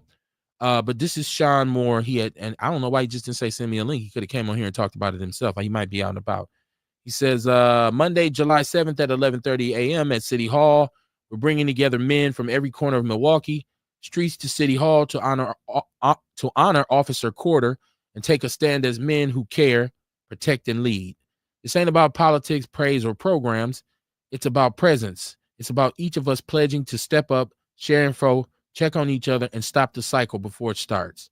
We'll be exchanging numbers, signing the pledge, and locking arms as brothers. I want you there. Let me know if I can count on you. Sean Moore, CEO of the Moore Research and Strategy Group. He said, we're choosing City Hall for a reason. It's not just a building. It's a symbol of power, accountability, and public trust.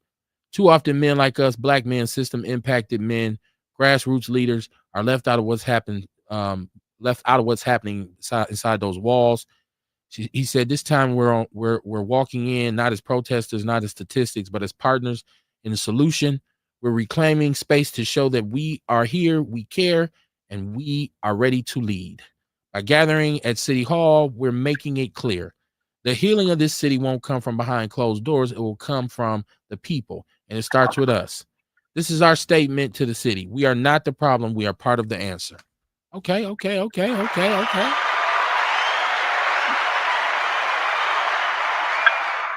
July 7th, let me see. July 7th at what time did I say? I'm so old. I'll be forgetting everything. My memory bad. July 7th at 11:30 a.m. I'll share this in the People's News Network too. I don't know. I think I might be at work, man. I know it's a piss poor excuse. I listen. Is it okay for me to say I'm over that kind? I don't want to say this the wrong way. Somebody stop me if I'm going too far. I'm over it. I'm over trying to get with groups, organizations. I'm over going to hold hands and do a kumbaya moment. I'm over it. I really am. I don't see myself going to large gatherings and holding hands, and I'm over that. It's bad. And I never said I was perfect, and I never said I didn't have my own flaws or my own issues. I feel a lot of anger and bitterness towards a lot of the individuals here who lead organizations and are supposed to be this, that, and the third, and who come and promise us all these. Over the years, I've seen these kinds of initiatives so many times. Hey, we're gonna meet, we're gonna network as brothers, we're gonna meet up, we're gonna talk, we're gonna be part of the solution, and nothing ever comes from it. Am I being pessimistic here? Or I'm trying to be honest. I've seen so many. Hey man, we gonna get together. Dude, I've gotten inboxes, I've gotten invites from brothers. Hey man, we gonna do this, man. We want you to come. We want you to be part of this and do that. Nothing ever comes from it. We still trending in the wrong direction as a community. People might get on me. They might kick my back in and say, Kev, you out of order, man. You say you about solutions, but you don't want to come. Well, this is true. Because I do want to see solutions. But I think solutions are going to come from certain places. And I'm always asking for solidarity. And this is obviously a show of solidarity. I'm just not going to say I'm going to be there and then don't be there. I don't think I'll be there. But I want y'all, anybody who wants to support the cause, if you want to go ahead. Please support my brother Sean Moore. Please support this initiative. Brothers do need more unity. They do need to get together, and they need to converse and really go and meet with people that can possibly help them or assist us in finding solutions. But how much traction or leeway are we going to get when we go to City Hall? Like when you meet down there and you protest and you march, you might get a lot of smiles. Yes, we hear you. Yes. Oh, we're waiting. The mayor going to come out and say, we're working very hard to move forward. And he going to come out and get a photo op. I guess that's why I'm hesitant to go. I think that's it, Kamar. I'm solving my own problem. The reason I'm hesitant to go is because I've seen photos of Sean Moore and our mayor and DC Crowley all locked up, arm in arm, happy, smiling, and they're friends. So I feel like this is a kind of like a thinly veiled way for the mayor to try. No. You've already been an ineffective leader. I don't need to meet. I don't want to meet you. I don't. Hey, maybe you come on Outlaw Radio. No, you shouldn't. Because you ain't going to be able to deal with this. Because we're going to ask you tough questions that your handler is going to be like, don't answer that. We're going to be able to hear him in the background like, don't answer that one. No, I don't want to meet, dude. I'm for real. I'm just being honest. Come on, I ain't gonna lie. A lot of people get on here and lie and shit. I'm gonna be there, brothers, with y'all, standing strong, standing firm. No, I'm not. I'm gonna be at work Monday morning. I'm gonna be getting my coins. I'm not gonna be there. Kamar, are you going? I mean, because I know you do this. You in the community. You part of this thing. So do you think you'll be able to get down there and show some solidarity with the brothers? You muted. I said I'm gonna go for the reason of what he put in there. You know what I mean? To link up with brothers and talk to brothers and everything, man. You know what I'm saying? I mean, it may be something that we can network about. You know, I ain't looking for no alder person or the mayor or nobody to come out and do nothing. You know what I'm saying? My thing is just for the camaraderie of the brothers, and the homie Sean asked me to come support him. Yeah. That's my You big know bro. what I'm saying? So like, you know what I mean? I ain't the rah marcher. I ain't that dude. Everybody know that. I know my lane. You know what I'm saying? But I show up for some support. I know it ain't no foolishness, y'all. Hell no. And I'm not saying it is. I'm jaded, man. We went to, I was with the Panthers. We went to City Hall. We interrupted common council meetings. I don't think that's what he on. I don't think he on no shit like that. I was in my mind. We went Sean, peacefully. call in, Sean, shit, so you could tell us about it. But we went peacefully. We went peacefully and passively, and we went aggressively. And neither time. Right. In my mind, we was just gonna meet down there and talk to each other. Oh, okay. He said, "Well, we going in." He said we're going to. Yeah, he gonna stand outside. It's hot outside. Shit. He said reclaim some space. Like we just go in there and you know what I mean, and chat it up. Like we can be in there. Yeah. That's what I said. I don't think he going looking to talk to nobody or you know what I mean, or make something happen. I just think it was more for the camaraderie of the brothers. I'm not sure. Like I said, I wish he would call in so he could clarify it. I don't know why he didn't. And tell us what's going on. But yeah, he would normally send me a link and be like, "Man, send me like you normally say send me a link, bro." Like, why wouldn't he? I don't understand. Maybe he's too busy. I don't know. I'm just going back over the message because you're saying he said we'll be exchanging numbers, signing the pledge, and locking arms as brothers. Right. Just looking. This ain't about politics, praise, or programs. It's about presence. It's about each of us pledging to step up, share info, check on each other, and stop the cycle before it starts.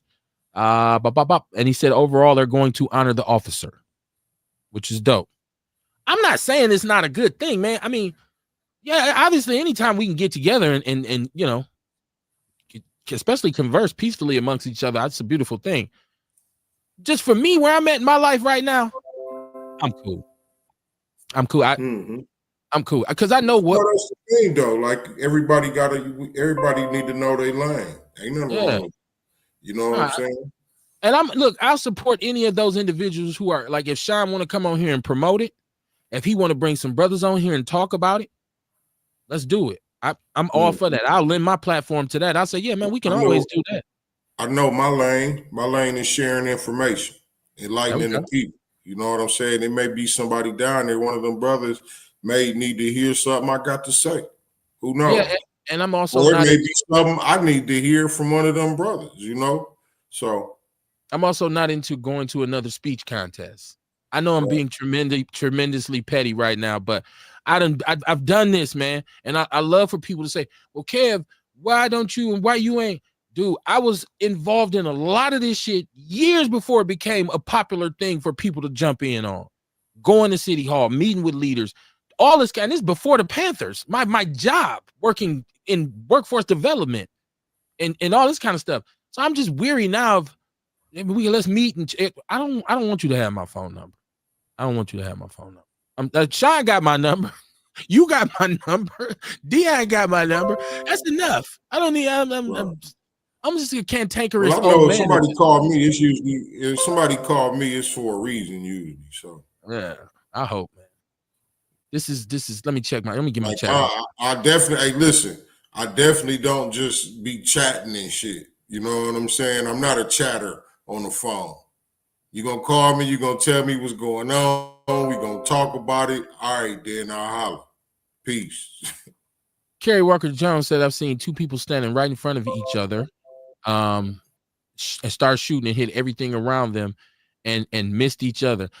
There's this footage on Facebook of this youngster at the gun range, right? And he has the pistol, Kamar. He's at the range and he's feeling thugged out. He feeling tough. And he, wow. He let it holler. He ain't touched the target. Target was right in front of him. His guys is laughing at him in the background like, dude, come on.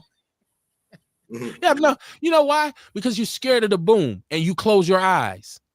That's what a lot. Hey, Kim. What's up, man? I was mute listening to you, so I had to chime in. Like that, to me, I mean, I feel what you're saying, because I guess I'm one of the type of people, too, that I don't want to join and be part of nothing like that. But in order for things like that to work, that means we're going to have to police our community, though. You know what I'm saying? Like I always hear the shit about crime, and I hear it all around the country. Matter of fact, you should check Baltimore statistics. I don't know what they did, but I heard Baltimore, Maryland got a real low crime rate. I don't know what they did. I didn't hear about that. I didn't hear it in depth like that. But you know what I'm saying? It's crime all over the country. You know what I'm saying? Especially our community, you know, like black people. And basically what it'll take is, you know, it'll take for us to hold ourselves and hold our young men and men like us accountable. You know what I'm saying? And some of us ain't ready to step up to that, because it's like, I guess, like you said, snitching. You know what I'm saying? It's, in a way, it's snitching. Like today, I'm coming through the alley. I'm coming through the alley, and I seen some guys sitting back there. Now, I started to take their plate number down and call the police. You know what I'm saying? Because you obstructing the alley, and it really irritated me. They back there smoking weed and stuff like that. They could have had a gun in the car. Maybe later on today, they committed a crime. So who knows? I could have been stopped, but my mom was like, "No, don't do it, because they could trace your phone number back and blah blah this and blah blah that." You know what I'm saying? And it's just like, is it really worth it though? You know what I'm saying? Like, what is the reward? You know, it's not a reward for us to police our community and hold other people accountable, besides almost like making enemies. You feel what I'm saying? Well, wasn't it that the officers, both of those officers were black? This was us policing our community. This is a young brother who got killed in the midst of being in the act of being a police officer. So are we going to be able to police our community? It's just not realistic right now. We're not prepared to police this community right now. We can't even hardly talk to our own youngsters. What you talking about, police the community? I agree with you. How we going? Man, these young man, look, let me get to my chat. Kerry Walker says Shabaka St. Court, he better start with Barron's big-headed ass. I think she's talking about Trump. Mama Jenkins said, I don't fuck with Cabela's. They don't want blacks to buy guns there. It was 5 of us that went in there to buy new guns, all women, and they looked at us like we were in a gang. But I belong to a black gun club, and my nieces wanted guns, so I took them there. We bought them, and we go to the shooting gallery once a month. People need to know about gun safety. Yes, you're absolutely right. And see, this is what my brother Eddie Silas should be benefiting from, was when teaching us, and he does the classes and the training and the safety training and all that kind of stuff. And you know, he needs to connect with the black community on that level, and he could if he rock with Outlaw Radio a little bit more. You know what I'm saying? My vision for what we was gonna do was to bring that to the people. Hey, y'all better start hollering at your boy, man. I'm trying to tell you. Ace said, not gonna lie, we need to start a movement. We need solidarity. We need a major think tank. I understand you don't want to hear a bunch of intellectual masturbation. We all have major mental health issues in our communities. I love that. I love that, Ace. Intellectual masturbation. That is a word to go by right there. So I'm glad Ace understood my perspective on that, because I've been to so many gatherings and so many meetings and so many just where it was just a speech contest. It really just turned into that. And once again, I know brothers have a lot to say, because we've been through a lot in this city. We go through a lot. We deal with a lot. And we want the community to be better. But it does turn into this, somebody has to have the floor, and somebody got to get up and let me tell y'all brothers something. Yeah, and when he's done talking, you like, what the fuck was he even talking about? What was he talking about? What was the point? It's probably fundamentally wrong for me to say even ahead of time I'm not going to be there. But I'm saying it because I'm not going to be there. I'm not. And it ain't because I don't support the cause. Like I said, Sean Moore is my brother. Come on now. Like, he's family. Like, he can, whatever he needs in terms of me supporting something like that from where I'm at, he has it. No doubt. There's no doubt, no denying that. But I'm not going to come and hold hands and take pictures and sit and listen to brother after brother, the brother with the dashiki, brother with the sandals, the militant brother, the Christian brother with the pastor collar. I already know what they're going to say. I'm not going to be into it because I'm going to be extremely distracted. Like, oh boy, here we go. Let me tell y'all, brothers, something. So, how about you don't? Okay. But I do understand the need for solidarity. I'm coming off very badly, but it is what it is. I'm just being honest with y'all. I don't, because I'm not going to, if I was going to be there, I say, yeah, I got you. I'll be there. But I'm not. And it ain't because I don't love y'all. It's just because I'm not. When I walked away, or when I took a step back from grassroots organizing, I said, that's it for me. I did. I had guns waved in my face. I had people threaten us. We had people who we were in their community, and they were more angry with us for trying to remove the harm than they were at the people who were actually inflicting the harm.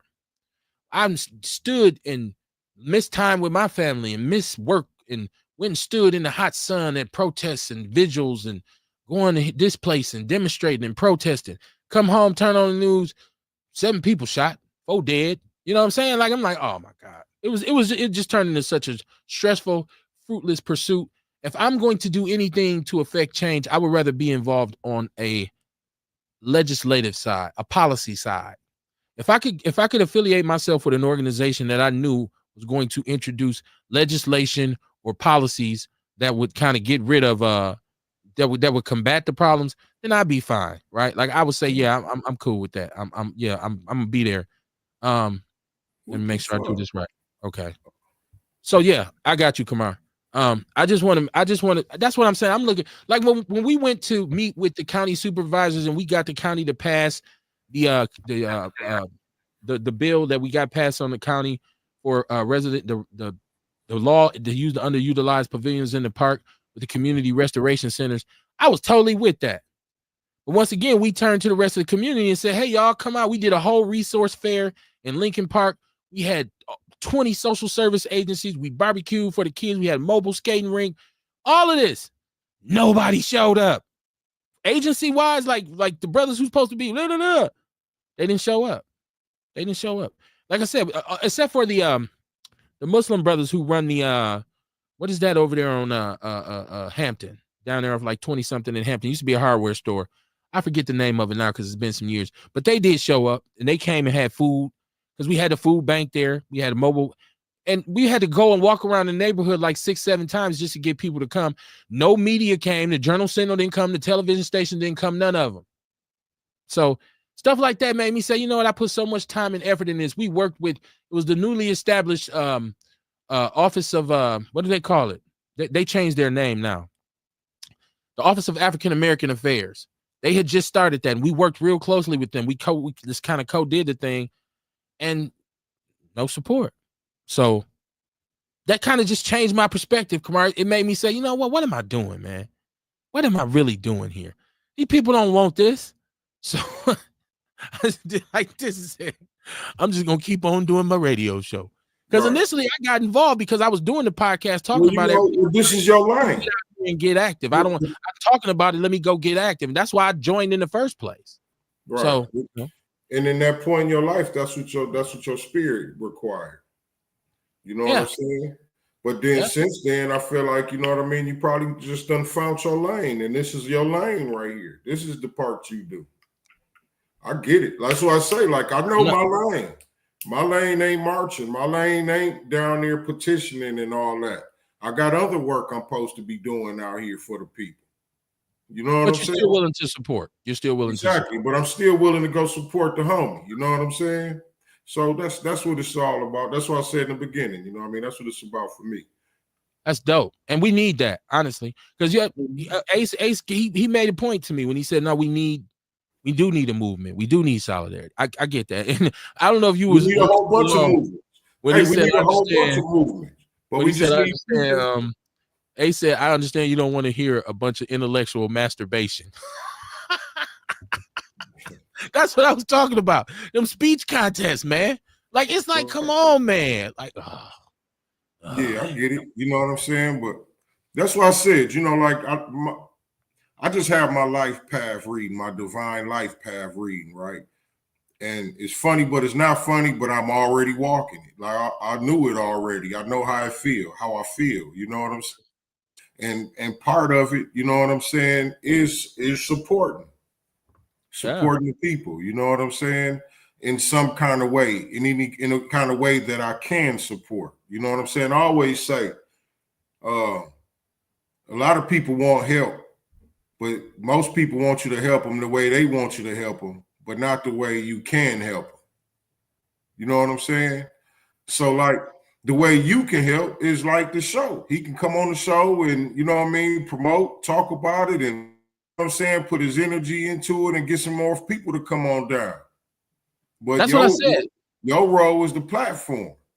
That's what I said. Any support I can get him from over here, he got it. Yeah, you know what I mean? So we all got a part to play in it. And, you know, and I can't say that I'll be down there every time he call or ask for me to come down. You know what I'm saying? But I can this time because on Mondays, I don't have to be at the store. So I could take an hour out of my day or whatever and go hang out for a minute. You know what I mean? It's just that the timing fit. If it had been Tuesday through Saturday, I wouldn't have been able to make it because I got my obligations. You know what I'm saying? I feel good that he holds us in high enough regard to even ask us to come. Yeah, you know that's dope.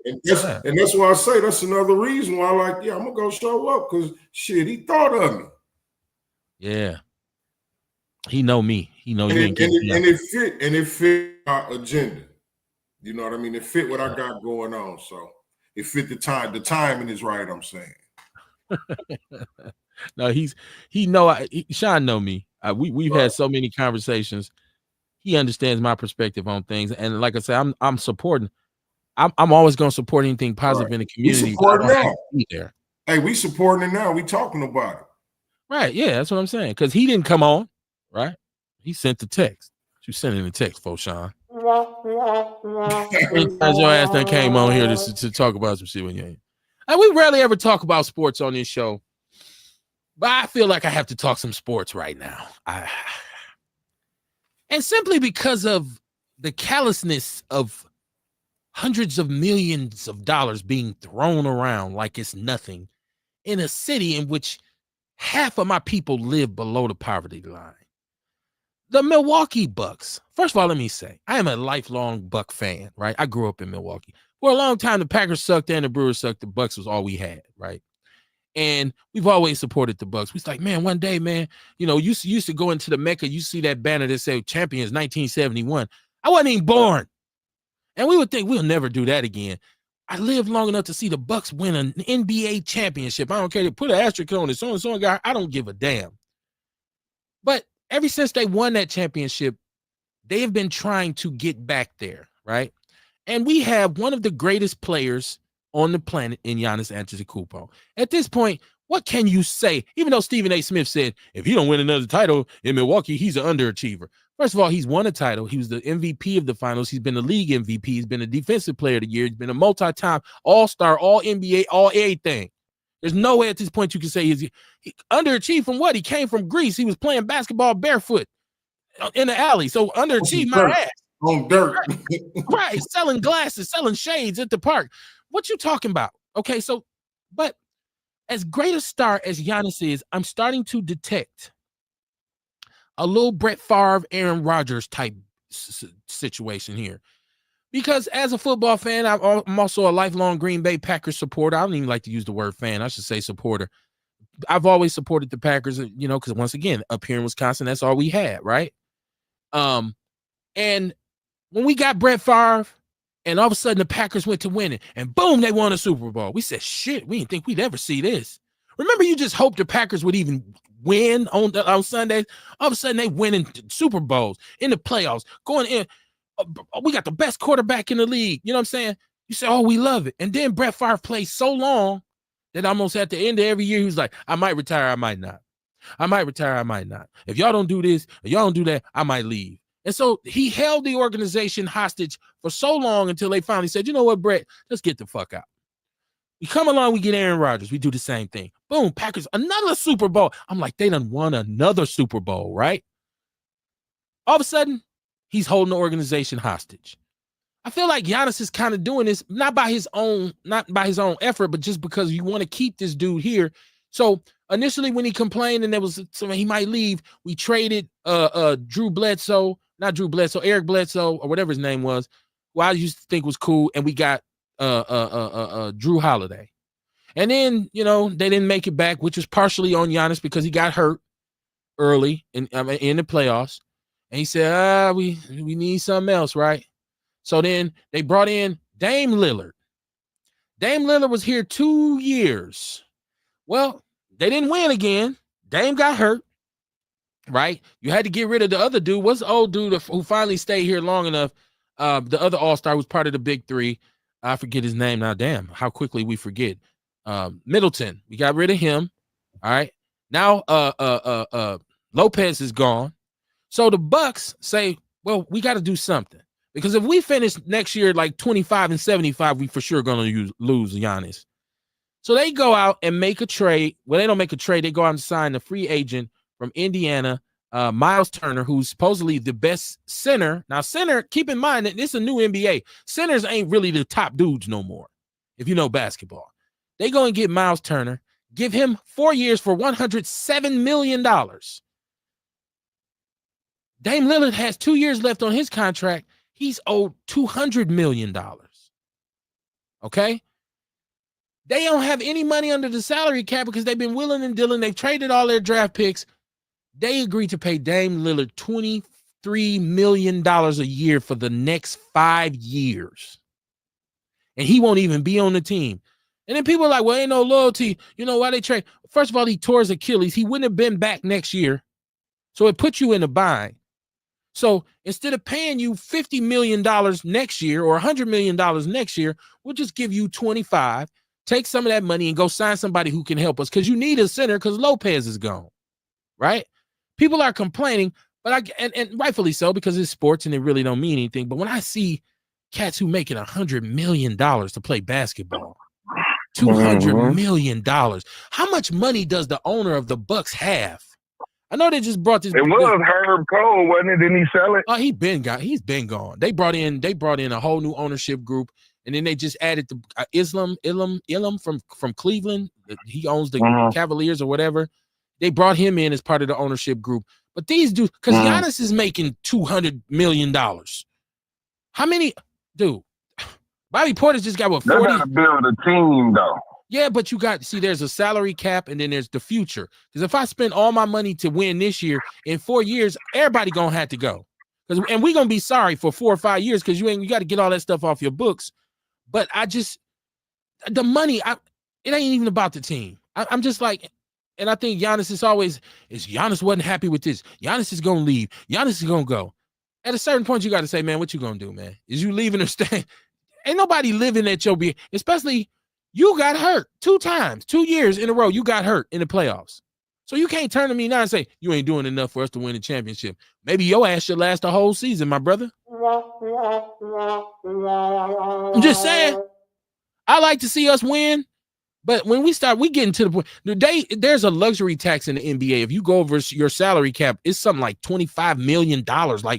And they way over it. They've been paying it for years. And it's like, dude, that money, imagine that kind of money being distributed, just a fourth of it in the community. It's their money. They generate money. I get it. They're big business. It's the NBA. But when I hear all this money and then I look on and you say, well, we cutting healthcare, we're going to cut SNAP benefits, and we had $200 million and we gave 90% of that to a pension fund, and we considering taking part of the CDBG money to fix the deficit in the county. And you still saying we're going to have $100 million shortfall next year for MPS, but bus is $10.9 million. It make your head spin. Like, what the fuck is going on in the city, man? So I like Dame Lillard. I thought Dame Lillard was dope, and I used to listen to basketball dudes saying, no, but the problem is he doesn't play defense like Drew, right?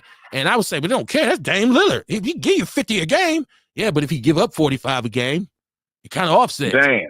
Now, I'm not saying that he was that bad on defense. I thought he played defense better here. I thought he played more of a point guard position here. I thought he was a dope player. But this is sports and this is business, and you just busted your Achilles. You won't even be playing until the year after next. Now, thanks to the Bucks, he get to chill at home next year and still make $25 million a year.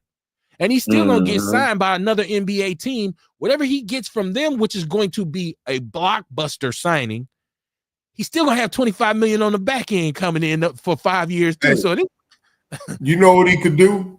He could, if he did come back, say around the season, All-Star break or something like that, he could pick and choose which team he want to go to.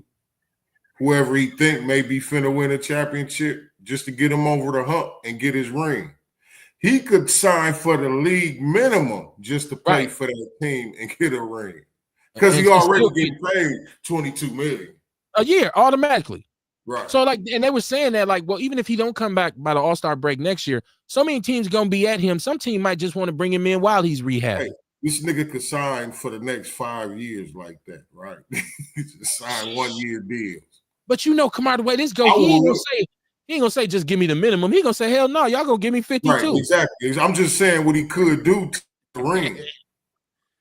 And shout out to him because he said that this is his first time actually being able to be a free agent, so he gets to pick where he would. People say he didn't like living in Milwaukee, and he was away from his kids and all that. They made him come to Milwaukee.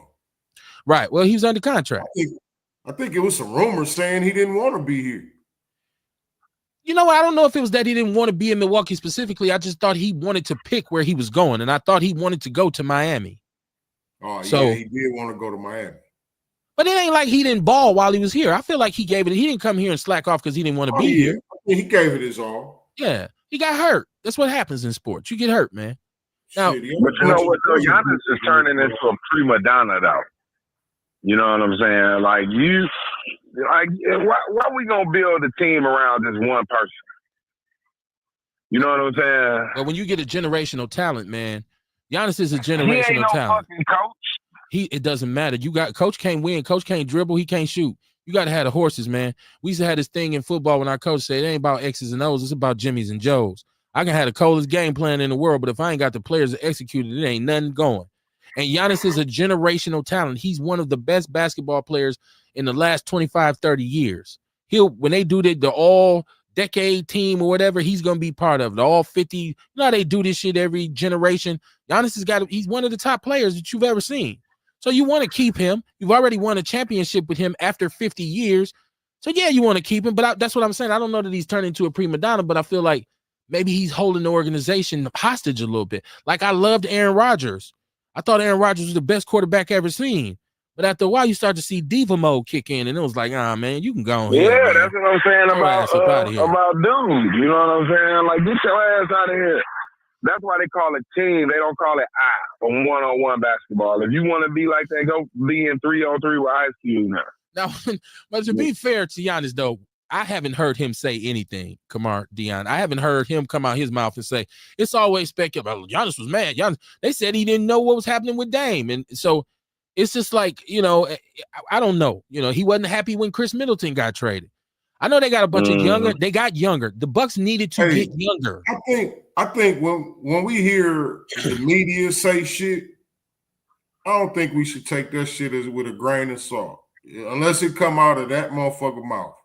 You know what I mean? Because I have seen Giannis say, "I want to be in Milwaukee for the rest of my whole career." Right. You know what I mean? I heard him say that.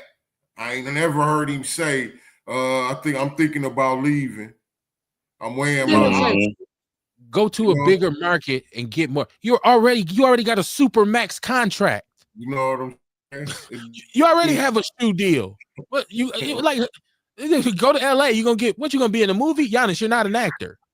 You know what I'm saying? Like it's and a lot of that's just people talking, commercial. You're right. I wouldn't believe until he come out and say, I want to get out of this motherfucking Milwaukee. Right. That's a horrible. But you know what though? Indiana gonna be their kryptonite though. Like San Francisco is Green Bay kryptonite. Green Bay whooped San Francisco last year, and Indiana. They probably whooped them a few times, but in the playoffs, San Francisco whooped that ass. What you say, Kamar? Said Indiana ain't nobody kryptonite no more. Nah, man. Halliburton fucked up. He might not be back next year either. No, he ain't coming back next year. He got the same thing, a torn Achilles. Yeah. I don't know if either one of y'all ever tore your Achilles. I tore mine. No. Yeah, I tore mine. That is. I don't want to say that motherfucker. Don't come back from, ain't it? Well, the surgical procedures now are different because you see athletes come back from it now. But during our, when we were young, but it used to be for us in our generation. You was done. You get that injury, you was done. Yeah, it was just like ACL when we were young. You tore that, you was done. But now you see cats come back from it. Hell, I came back from an ACL in 6 months, and that was in the mid '90s. So it's different now. You're right, because surgical procedures and stuff. ACL, tear your ACL in college, they don't even want you in the league. Man, no, you need to get your degree. You need to get your degree. All right, you better. You're gonna be a gym teacher, bro. No, but look. No, now it's different though, because they come back now so fast. I remember Adrian Peterson tore his and was back in like 2 days. For 2,000 yards. Right. It was, so it's different now because things have changed, surgical procedures and how you rehab and stuff like that. So the Achilles ain't what it once was. But I'm telling you, I tore mine playing softball. That was like 12, 13 years ago, maybe even longer. Damn, how old am I? Shit. I'm ancient. But it ain't been nothing athletic since. After that, it was like, nah, you don't even go downstairs fast. Because that shit is, and it's one of the most painful. I can say that the Achilles hurt more than the ACL. Because when I hurt my ACL in a football game, I was just kind of like, oh shit, what's wrong with my leg? ACL, I was like, oh my God, my foot just came off. It was horrible. And I know a lot of brothers ain't that 30s, in the middle? Ain't that at the bottom of your foot? Yeah, that's what attaches basically your heel to your tendon. It goes up to your calf. Yeah. And when he pops, I don't want to fuck around. I know a lot of brothers who done tore him. I've never been athletic though. I ain't play no basketball, no football, none of that shit. But I ain't want to jam my thumbs and shit. You know what I'm saying? I've seen people catch that ball and jam their thumbs and shit. I ain't want to jam my thumb. Yeah, no, I ain't want to jam my. It seems like now I'm getting older. I hurt myself getting older. Younger. No. And see, the thing is like when you are an athlete, when you young, like for me, I'm probably about 32 years old. I'm at the job. They playing softball. I could hit a baseball. Always could hit. So I go out there. I'm knocking the ball. I'm working at St. Charles. I'm knocking the ball all the way. Boom. They're like, damn, KB can hit. I get a little carried away. You over 30 now. I go to take off to run to first base. My foot said, oh, no, the hell you don't. Whoosh. I was like, ugh. And almost every brother who I know who hurt themselves, that's what they was on. We was over 30. They was somewhere playing around with some kids or something. Ended up like, man, I done tore my damn Achilles. I remember June called me like I was in gym playing around with the kids at the school. He snapped his. My guy LaRon snapped his. I know like 5, 6 brothers who done snapped their Achilles. It's like, damn, man. Hey, you right, because when you get older, it ain't the same no more. The timing ain't the same. Hey, I remember I did a 40-yard dash at SoFi Stadium when I did that tour and damn near fell on my motherfucking face when I took off. Cause listen, my brain was telling me I could run like I used to, but my legs didn't move as fast as they used to. No. He wasn't ready. No, man. You got to get that shit up, man. When you get old, man. You say, hey, man, jumper. Like, you ain't right. Lay up. Man. No, you sit your ass down somewhere, man. And you just go down the stairs too fast. Be like, God damn, what's wrong with my foot? Yeah, your ass old. That's what's up, man. Hey, man. Shout out to brothers who still, have kept themselves in shape and whatnot and still are old. No, I don't know any of my old football teammates from high school or college who still are actively athletic, though. When I talk to them, I'm like, man, you said, man, hell no. Okay, what you talking about? Man, my elbow still hurting from 93. Like, what? So, yeah. Let me go to the chat rooms I got behind. This is, let me see. This is Mama Jenkins. She said there was a shooting on 11th and Atkinson where a man got shot 10 times. I had seen that on Facebook, Mama Jenkins, where somebody said that Atkinson was taped off. I wonder what's the dude with the wallaby there. Or was the wallaby just like, man, it's crazy over here. Somebody please take me back to Australia.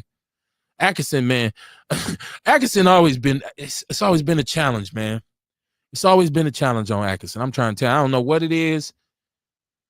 as far as I can remember. Now, I remember when it was actually a business corridor. When I was young, it was businesses, like black-owned businesses, all up and down Atkinson. But it was when nighttime came, it wasn't where you wanted to be. Because first of all, there was like 9 bars, right? And so it was real pimping going on over there. I remember when I was little, my mother would be like, don't you take your ass round that corner on Atkinson after dark. When I was spending the night with my cousin, them, guess where we went? Round the corner to Atkinson after dark.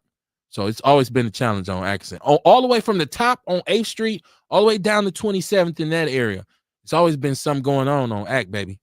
Kerry Walker Jones said it looked like they need to trade management, not the players.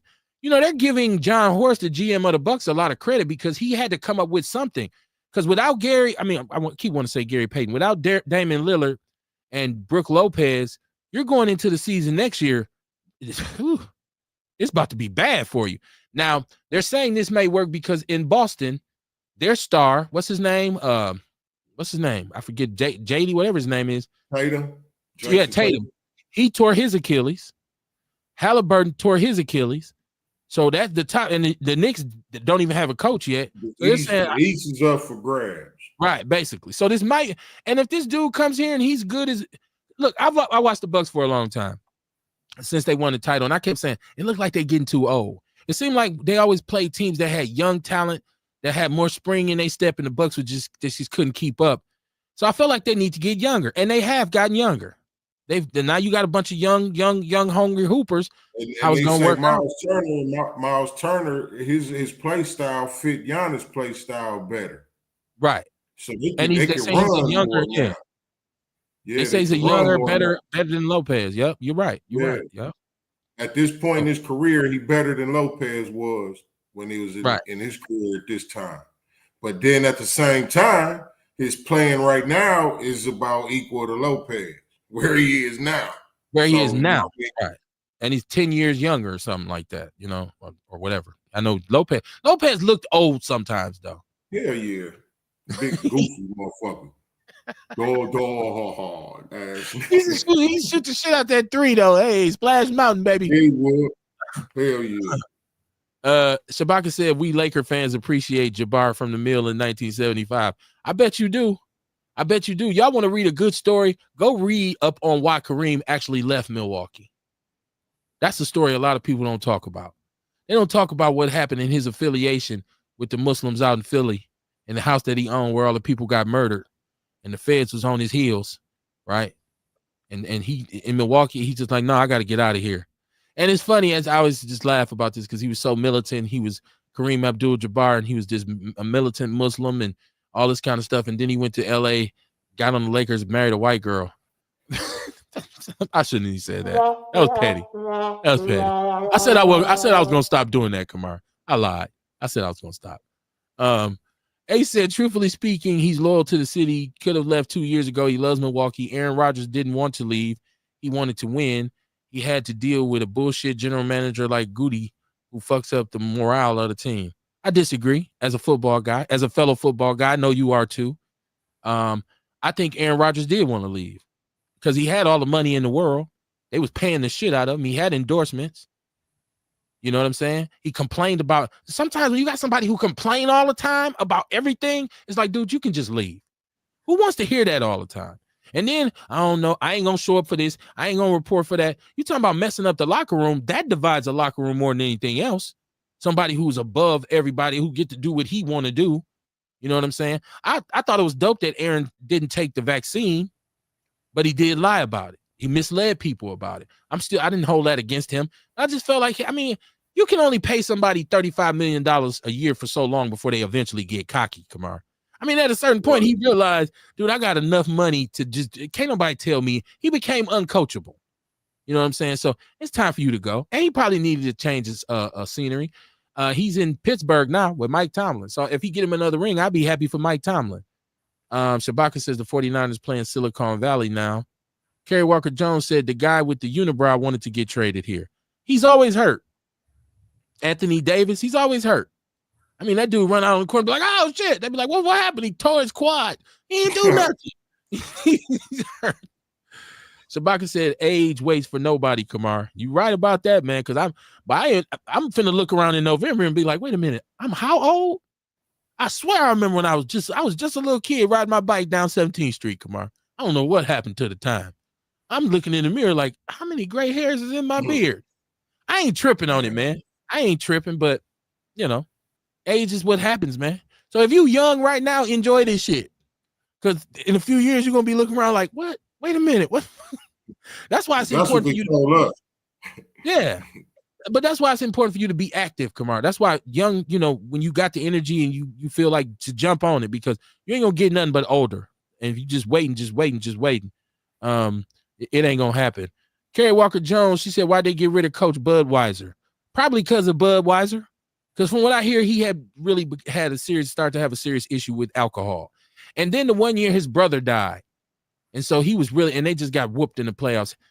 You know, I thought he was a good coach, but sometimes life starts to creep in and outweigh that kind of shit, right? Like, yeah, I'm a good basketball coach, but I'm dealing with some real people stuff here.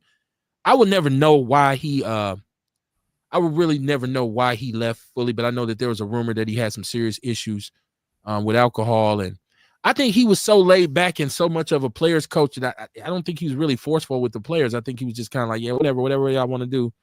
But then they brought the brother in and they had a winning record. They booted his ass out of Milwaukee quick as hell. Get your ass up out of here. I mean, his whole family had to pack up and get up out of here. What was the brother's name? He's supposed to represent a new day.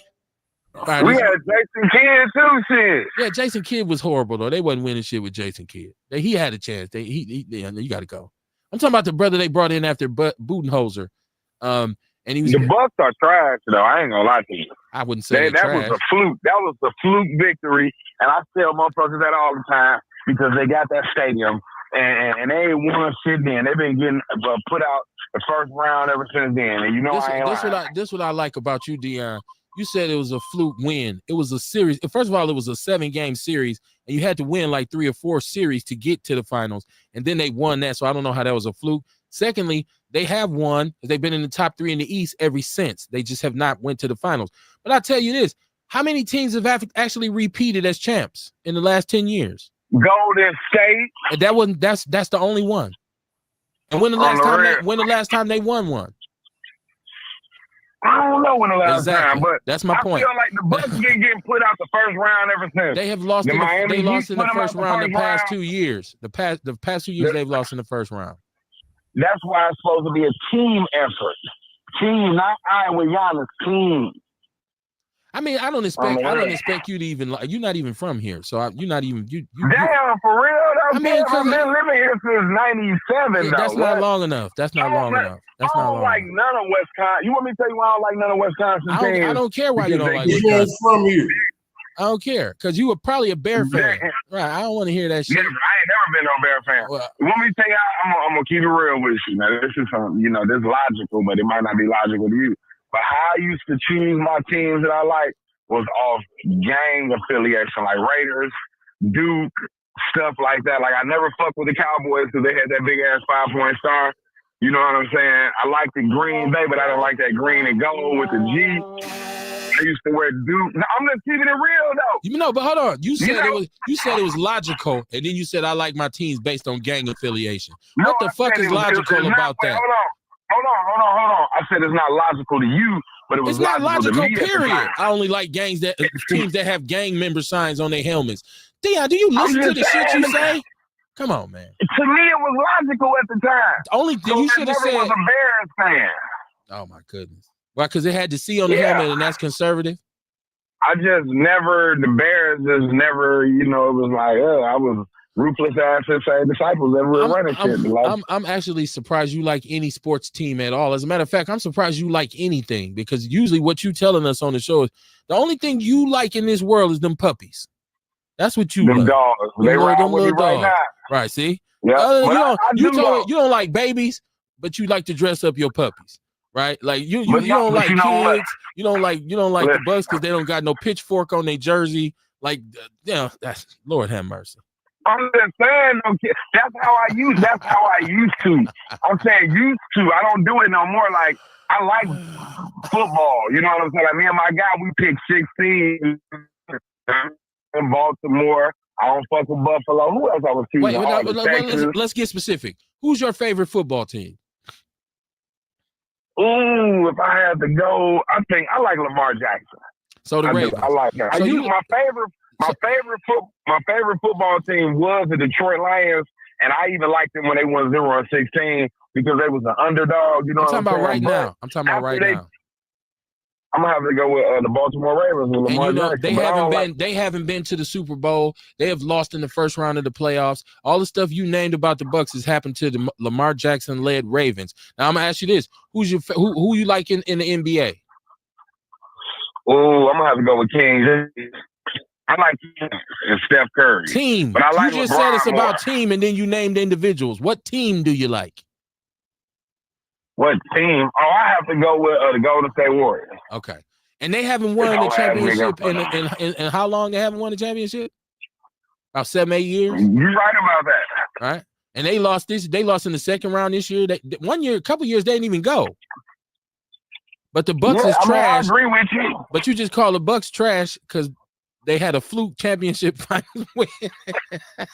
Yeah, but and I don't like the Brewers neither because the Brewers are damn near get to the World Series and be like, oh, we can't make it. Let's give up. That's the thing about the Wisconsin teams I just told you. I don't like them because they get all the way to the playoffs and then they can't make it. They choke. Just be like the Bears or the Bulls. Just don't go at all. Just lose perennially. Just don't tease us. Just be losers. Right? Mm-hmm. Yeah. I mean, I ain't no Chicago team either, though. Okay. I told you all. Or the Lions, and you said you loved them when they was 0-16, but you hate a team more that almost got there but didn't go. But you like a team that had no chance. I just like the Lions. Okay. I like their jerseys. I think they got some dope uniforms. Let me see. Who's this? Shabaka St. Court said he remembers the story about Jabbar, Kareem Abdul-Jabbar. Yeah, people don't. Because I used to think when I was little, why in the world would they ever trade him if he was so good? And then you read into it and you find out that, he felt extremely uncomfortable because them feds was trying to implicate him. And Milwaukee is a small place. And back then it was way more, the white people was way more, aggressive. They was Trump-like back then. Hell yeah, they was vicious. So they was on him. Listen, can somebody please, can somebody tell Nelly to please shut the hell up? I need for Nelly. Man, I hate Nelly. You know what? I used to think, because I don't know him personally, but I want him to just be. I don't like when celebrities try to talk down to black people or to poor people. And he's talking about anybody who's in Kamala Harris. He's speaking on Kamala Harris. Me and Snoop Dogg done more for. He said him and Snoop Dogg have done more for the community than anybody. And that might be true. I know Snoop's philanthropic efforts have been great. And I don't know what Nelly's done, but I'm sure he's donated a lot of money. But just because you donate some money don't mean you get to do whatever you want to do. Like, people made excuses for Snoop with his Trump performance. How you like that now, Snoop? When you see all the things your president has done that are egregious, how you like that now? Oh, it's about a bag. It's about a bag. So then that means you don't care about the people. You all about a dollar. Nelly is the same way. You did this performance, your career been over. You hadn't even been relevant until you did the Trump thing. Now you with Ashanti, and so you're like, okay, now I'm gonna speak on politics. No, don't speak on politics, Nelly. We heard you on Willie D. You sounded like a complete idiot. Shut your ass up and go perform, man. That's all we need you to do, bruh. It ain't for everybody. Shut up and dribble. Just shut up and dribble. Listen, there's some NBA players who I don't want representing us in community affairs. No, you go ahead and play, man. Go ahead and hoop, dog. You good. Somebody will take care of you. And it's some rappers like that. Like, would you shut your ass up and let somebody else? You know Chuck D, man. You're not Chuck D, bro. So I just want Nelly to shut up, man. You know what, though? A lot of times, and this is what I'm trying to realize, though, I guess because we think that black, that they have, they had a commonality, but that's not the case, though. And like you said, especially when they have been compromised. Like, I can't see Patrick Mahomes acting any type of way, but supporting that. You feel what I'm saying? So a lot of them, money kind of change you. You know what I'm saying? Because, like, we ain't got money like that, but some of the shit they talking about, we ain't thinking about that shit. Like, I keep on hearing people be like, man, why you leaving the city? They got good insurance benefits. But thank God I haven't needed to use any of those benefits yet, but I'm still leaving this motherfucker. You know what I'm saying? So a lot of things that people, the commonality, you know, like SNAP benefits and stuff like that, like I'm not going to be thinking about nothing like that because I don't get food stamps. Now, when my property taxes go up, then it's going to affect me. So sometimes when people are living different, especially like those celebrities and things like that, they multimillionaires. And if they and we don't know what type of values they had when they were younger neither. You know what I'm saying? Like earlier when you were saying about what's appealed to Donald Trump, and my guy here brought it like Donald Trump been a cultural icon, not for us, but for a lot of people since they young, because when you mentioned Trump, it was synonymous with wealth and money. Yeah, no you doubt. You feel what I'm saying? No doubt. So that kind of had made people get him notoriety. And so they don't really know what type of policies and stuff, you know, like with the Project 2025 and all that, So, what he got in common and what he doing. Isn't this not what we refer to as willful ignorance? Because it's not like you can't say, I didn't know. See, I didn't know is not a good excuse for anything in 2025. I didn't know, especially when you can literally holler out, Alexa, what's so-and-so and so? They'll come on with it. So it's about what you want to know. Some things I think people choose not to learn because it puts pressure on them to do better. It's easier to say, I didn't know, dog, than it is to say, yeah, I know. I knew. I just, you know, it's hard for people to admit. The one thing I've learned about dealing with people, it's very hard to admit when they're wrong. People have a very hard time with that. Like, people don't want to be wrong, man. You know, sometimes that's the most important thing to a person is, I don't care. I just want to be right. As long as I feel like I was right, I won. Nobody's interested in learning or expanding their knowledge base. It's just about, no, I know everything. I don't need no development. I'm a finished product. Look at me. I'm a phenomena. And so if you want to know the impact of some of his policies, just look them up. They're going to hurt. They're going to hurt not just black people. They're going to hurt everyone. I agree. So I love learning though. I ain't gonna lie. Like I've been watching a lot of stuff about the Middle East lately, you know, like Syria, Iran, Iraq, all that. And like, it's hard for me to take some of those people seriously when I know a lot of them been backed by the United States. It bothers me. You know what I'm saying? Like, you know, I'm happy that you did that. You overthrew an oppressive regime, but then now you in an overthrew oppressive regime, and you the same regime that you overthrew. You know what I'm saying? Like they were talking about like Syria, and you know, Assad, they overthrew Assad, President Assad. He's seeking asylum in Russia, but you know, he was one of Putin's guys anyway. And then so you know, he let off all that mustard gas and killed his people. And you know, like I see that oppression ain't only here in the United States, it's all over the world, because if you're a minority of people, they will fuck you over. You know what I'm saying? Like they was talking about how the Kurds, and it's another group of people, you know what I'm saying? And then them fucking, I hate Israel. Israel took a piece of Syria. It's just all type of shit going on. But when you look at this shit, you know who little funky ass dirty hands is in it. It's the fucking United States of America. You know what I'm saying? Why do you only, there's a lot of nations who have been collaborators and they've been complicit too, nation, like globally.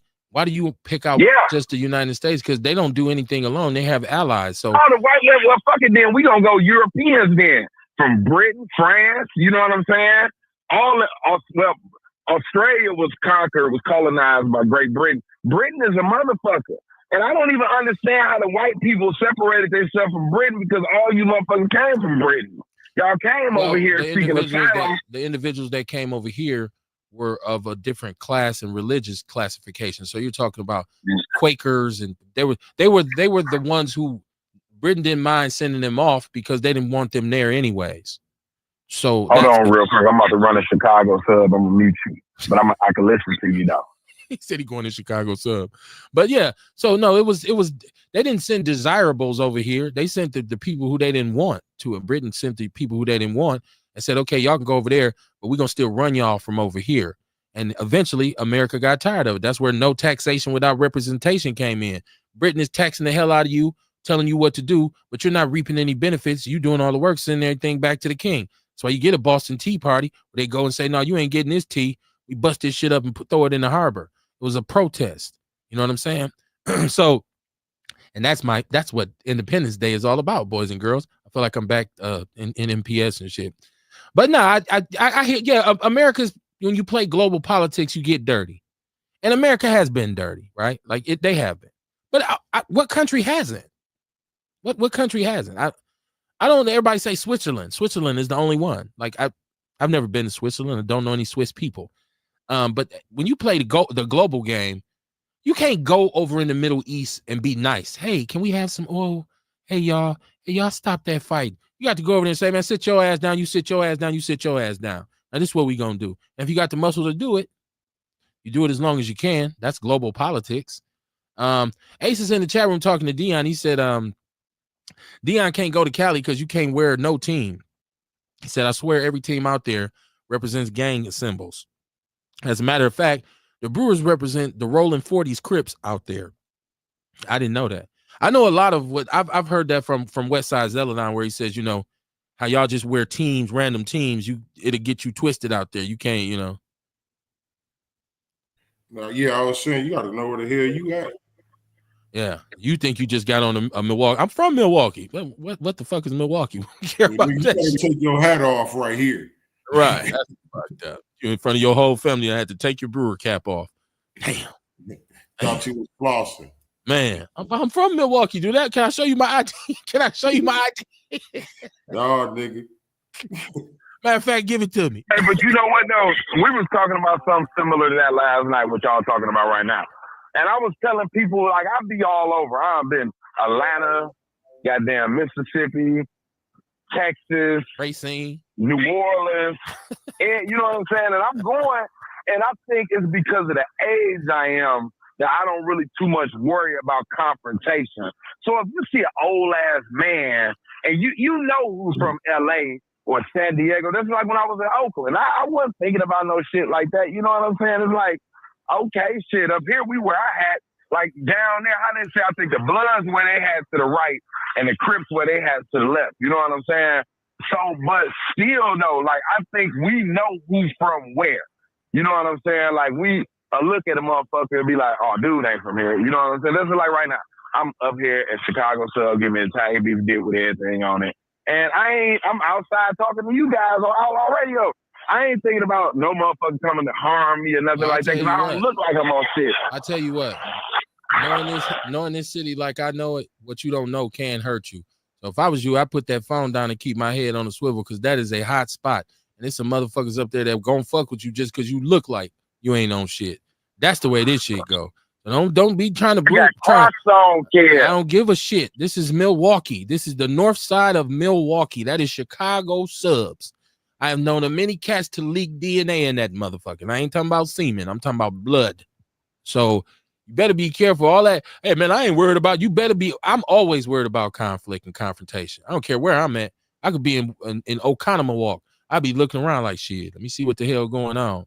Because when you stop watching is when it catches you. And when it catches you when you ain't ready. So, but yeah, don't be so callous. Before we go, I'm in the podverse. I'm always watching everybody's platforms. I'm always watching everything. And I keep hearing this about WAC 100 having a police badge. And I kept saying, I don't know that that's true. Did you see it? I'm just looking at it now. I seen that video, man. He was digging in his wallet. That motherfucker flipped open. It was a silver badge. I don't know if the security guard or not. This is a police badge I'm looking at. Hey, but it's definitely a badge. Police badge. Why do Super Pyru gang member gangster killer WAC 100 got a police badge? Right. I don't know. Your guess good as mine, but you said what's the problem with it? Look, I tell you what, if me and you was kicking it and you pulled out your wallet and I seen the badge, I'd be like, hey man, what the fuck? I'm not even a criminal. I'd just be like, dude, you could have told me you was a cop. You know what I'm saying? Like, man, if you putting on all this, I'm this, I'm that, I'm on Pyru, you telling me I'll kill you there. But you a cop, and they've been accusing him of being an informant. I don't understand. I got to do more research on the badge. I don't know. I'm looking at it now. This looks like a real badge to me. And why would a nigga be carrying a toy badge? I'm just saying. This is crazy. And if he's a cop, that's fine. There's nothing against police officers, but you've been portraying yourself as this super street dude and trying to expose everybody else who has any kind of paperwork that says they testified or he's snitching, he a rat, and you got a badge in your wallet? Well, these some different days and times we live in, Kamar. I tell you, man. I tell you. I wanna let me see if I can pull this up, y'all, because I wanna show y'all this. Y'all tell me if this real or not. This is crazy, man. I just put it in there. Did it pop up in there yet? I just shared it in the People's News Network. Let me see. This would be good for us to go out on, because, man, I wonder is this how was he trolling Kamar? Was he playing around? Like, who plays like that?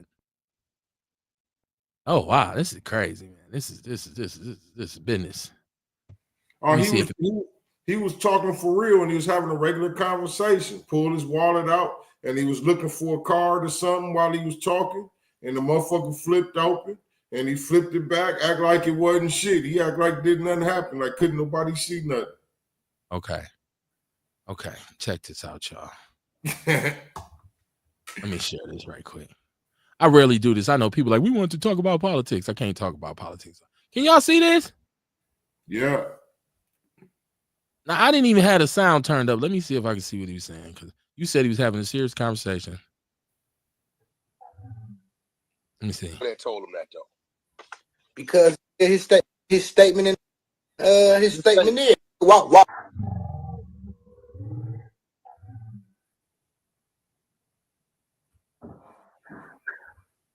Yeah. Wacko that told him that, though. Because his statement.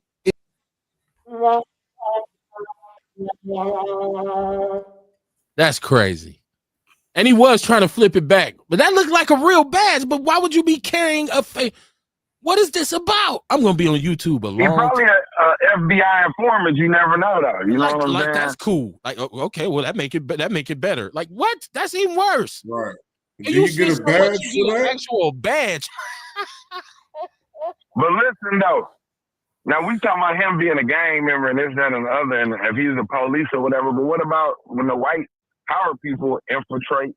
Like in Chicago, you got a lot of gang members that are police officers. Talking about Whack 100. You got a lot of white power people. So if Whack... Dion, we talking about Whack 100, man. What white people got to do with this? Maybe he feel comfortable. Maybe he feel comfortable enough to finally come out with it. Like, no, he wasn't, because he was trying to hide it. And it's not about, listen, it's not about, I understand that there's undercover officers who infiltrate, criminal organizations. What I'm saying is somebody who has portrayed and put on how he has, what he supposedly stood for, how he's continuously went at other brothers. I got your paperwork. Yeah, you a snitch on Paru. Yeah, I'm this, I'm that. And for him to have a badge, and this didn't look like a toy badge to me. Mm-hmm. This is crazy, man. For me, it is. And I know some people I don't know him. I don't care. I live in the Powerverse. So I watch a lot of YouTube. I watch all these content creators. I ain't never even looked at Whack on Adam 22 or nothing like that. No, it's not just that. It's not just that. It's like him arguing with other people, calling out other people. Like, I seen him talking to Freeway Ricky Ross. And I end up seeing him like that. Because if it's just him talking, I usually keep going. Yeah. But if it's somebody who I watch and I hear him, I done heard him threaten Jay Prince and Willie D and all these people. And I'm like, nobody does anything to this dude. So maybe the fact that he is a Fed, maybe this, and I'm not in the street, y'all, and I don't care, because he can. Yeah, I couldn't even frame me. Whack 100 interview, you know what I'm saying? Well, I watch him though. That's what I'm saying. I watch him. So I don't. But I look at too who's influencing culture, who's an influencer, who's twisting the knobs, trying to create and cultivate images, and this is what our kids are looking at. This is what these young boys out here, these young bulls. Whether we want to admit it or not, there's some people who look at Whack like he's a real dude. And I get it. It might be it's Charleston White again. It's a personality. It's a character. Yada, yada, yada. Right. I don't, it's crazy. It's just a crazy look. I ain't never been around no homie who opened his wallet and there was a badge in there and he was like, no, I just be fucking with. I'm like, hold on, man. Why you got a badge, bro? What the fuck is that? You stupid.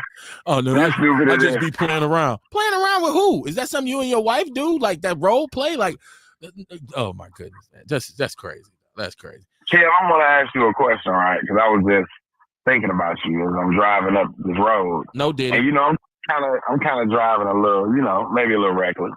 I ain't gonna lie about that. But what do you think about people that drive below the speed limit? Because I think them motherfuckers cause more accidents than anything. You driving below the speed limit is not gonna stop a motherfucker from smacking you because I'm in the bike lane over here. I better be careful with my driver's license too, though. But anyway, so you know what I'm saying? Like you driving all fucking slow and shit. You gotta have a motherfucker getting around. Like to me, that ain't cool though. Like, cause you causing more of a problem than anything. You know, you ain't never seen them people that be driving. They driving below the speed limit, I'm and they thinking. I'm one of them. Yeah. You probably seen this big ass van go past your ass too, just like they just did. I've seen many people go past me, and I laugh at them because usually I catch back up to at the light. So that's why I laugh at them. You supposed to drive the speed limit. You got a V6 or a V8. Hold on. What'd you say, Kamar? I said you're supposed to drive the speed limit. He said under.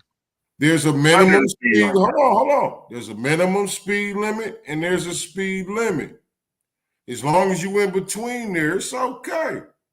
You in a rush. That's I am all on my food again. Sharita Shaw said, "Wow." She said, "Y'all clowning." She's seen the whack she's looking at the whack thing too. She said he's equivalent to Vlad TV. Well, Vlad is a culture vulture. We talking about full-blown law enforcement. Now, to that, you asked me what I got in my car. My car is a V6. I don't have a Hellcat. It's just a Charger. Oh, yeah. But I can guarantee you this. I've been driving for a long time. And my car as a V6 is faster than some of the V8s I've driven.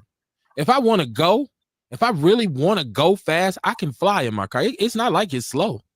It's not a Hellcat. I didn't want a Hellcat though. What I look like with a Hellcat in the snow and the ice? What do I look like with a Hellcat? So also, when I want to drive, when I want to get somewhere, I might. So if the speed limit is 40, I'll do 40, 45 maybe. Why would I be doing 70 down Capitol? Why do I need to do 65 miles per hour flying down the street? Especially knowing that people run intersections, people run stop. I'm just driving the speed limit. If I wasn't driving the speed limit, I probably would have been hit plenty times because somebody ran through a light or somebody switched over, turned out the middle lane. It's just because I'm a defensive driver. So I don't know if you call that driving slow. Now I have been behind some elderly people though who are doing 25 in like a 40 and something like that. And I can see how you said, I'm gonna go around them, but I ain't gonna go around them and mean mug them like, you get your old ass up out of here. I'm looking at you like, yeah, you look like you're about 90 years old. Yeah, he's sitting all up on the wheel. Yeah, you shouldn't be speeding. So I don't really have nothing against nobody. You know what? I got more against the person who's trying to baseline all the time or who's in a regular ass car trying to ride like he's in a Hellcat. I'm with you right? on that. You know what I'm saying? Because you got or the person who has a regular ass Hellcat or a regular ass V8 Charger, and they try to go by me like I'm supposed to be impressed. I'm like, go ahead with your broke down ass car. I don't care about that shit. Like I have a fast car. My old school is fast. I got a 71 Monte Carlo with a 350 in it, 4-barrel. I ain't gonna lie, I be hauling ass. So I need to stop that though. Yeah, you sure do. Today, right, I was with this old van got that 350 in there, that Vortex. So today I was coming from work. And I'm already pissed off and upset. And it's like a million motherfuckers out here. It's the beginning of the month. People visiting from out of town. So I was in the right lane. And I went from the right lane to the left lane. But when I went from the right lane to the left lane, them tires was like, and guess who was right there at the light? On 25th and motherfucking, what was that, 25th of Kilbourne? And I'm going west, and they was going what? They wasn't going to do shit. They wasn't going to do shit. Yeah, but still, though, you know what I'm saying? I can't take that chance, though. But yeah, though. This is beauty. I made it home. Thank you, guys. She said, get up 45 minutes early. I'm not, listen, well, I don't like, don't nobody trying to press me in no car. Woom, woom, woom.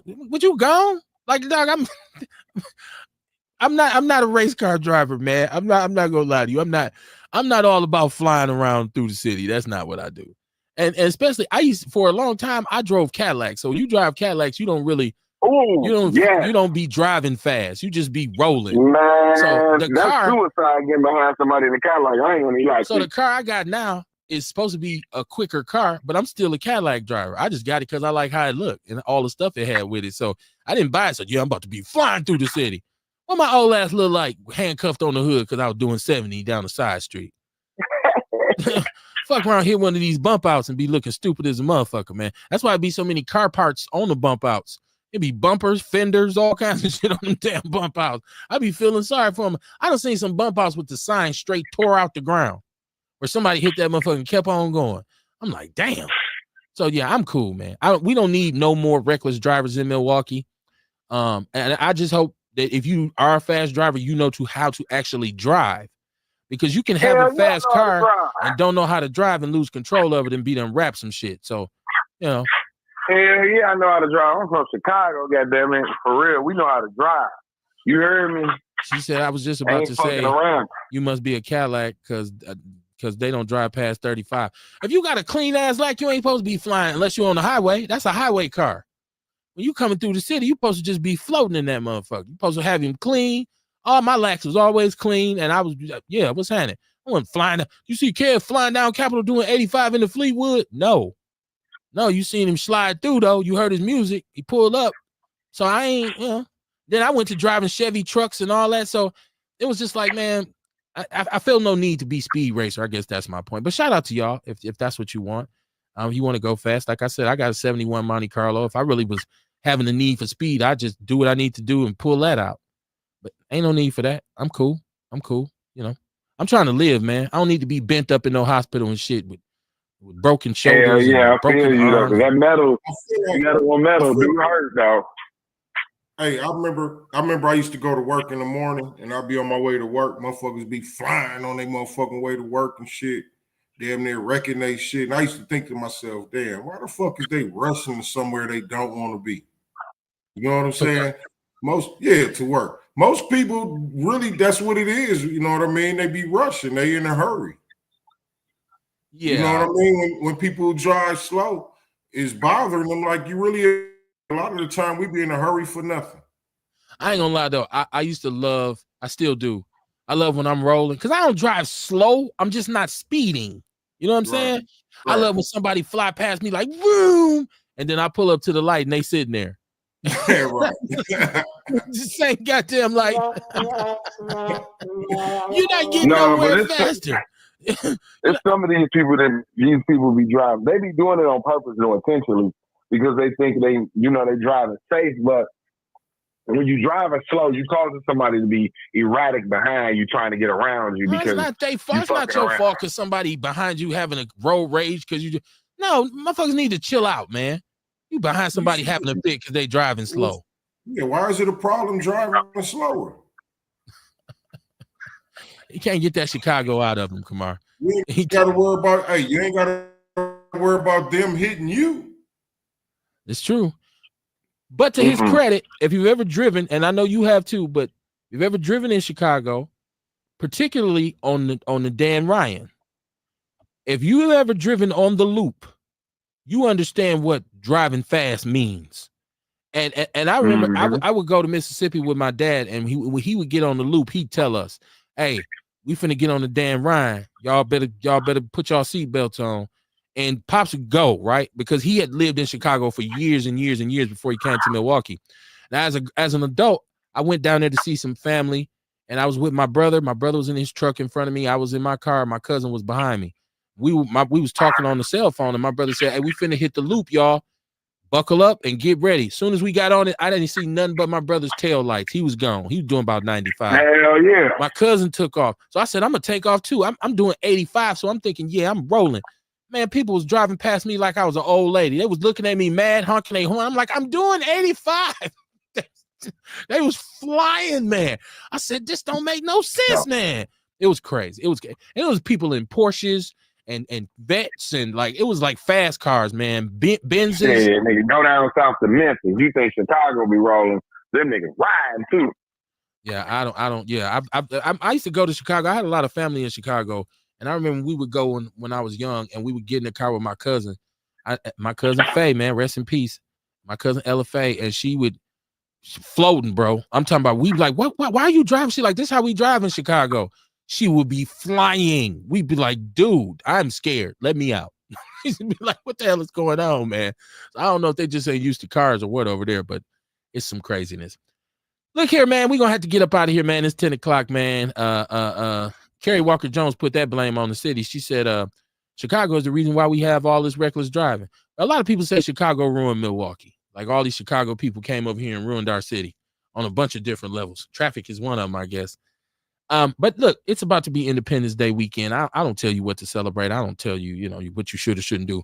I will say anytime you get opportunity, enjoy your family, relax, because believe it or not, no matter how hard you hustle, how hard you work, everybody needs rest. The body needs rest. It is scientifically proven that the body needs rest. So I just say, man, be safe, keep your head on the swivel, pay attention to your surroundings when you go and know the times, man. I look at times.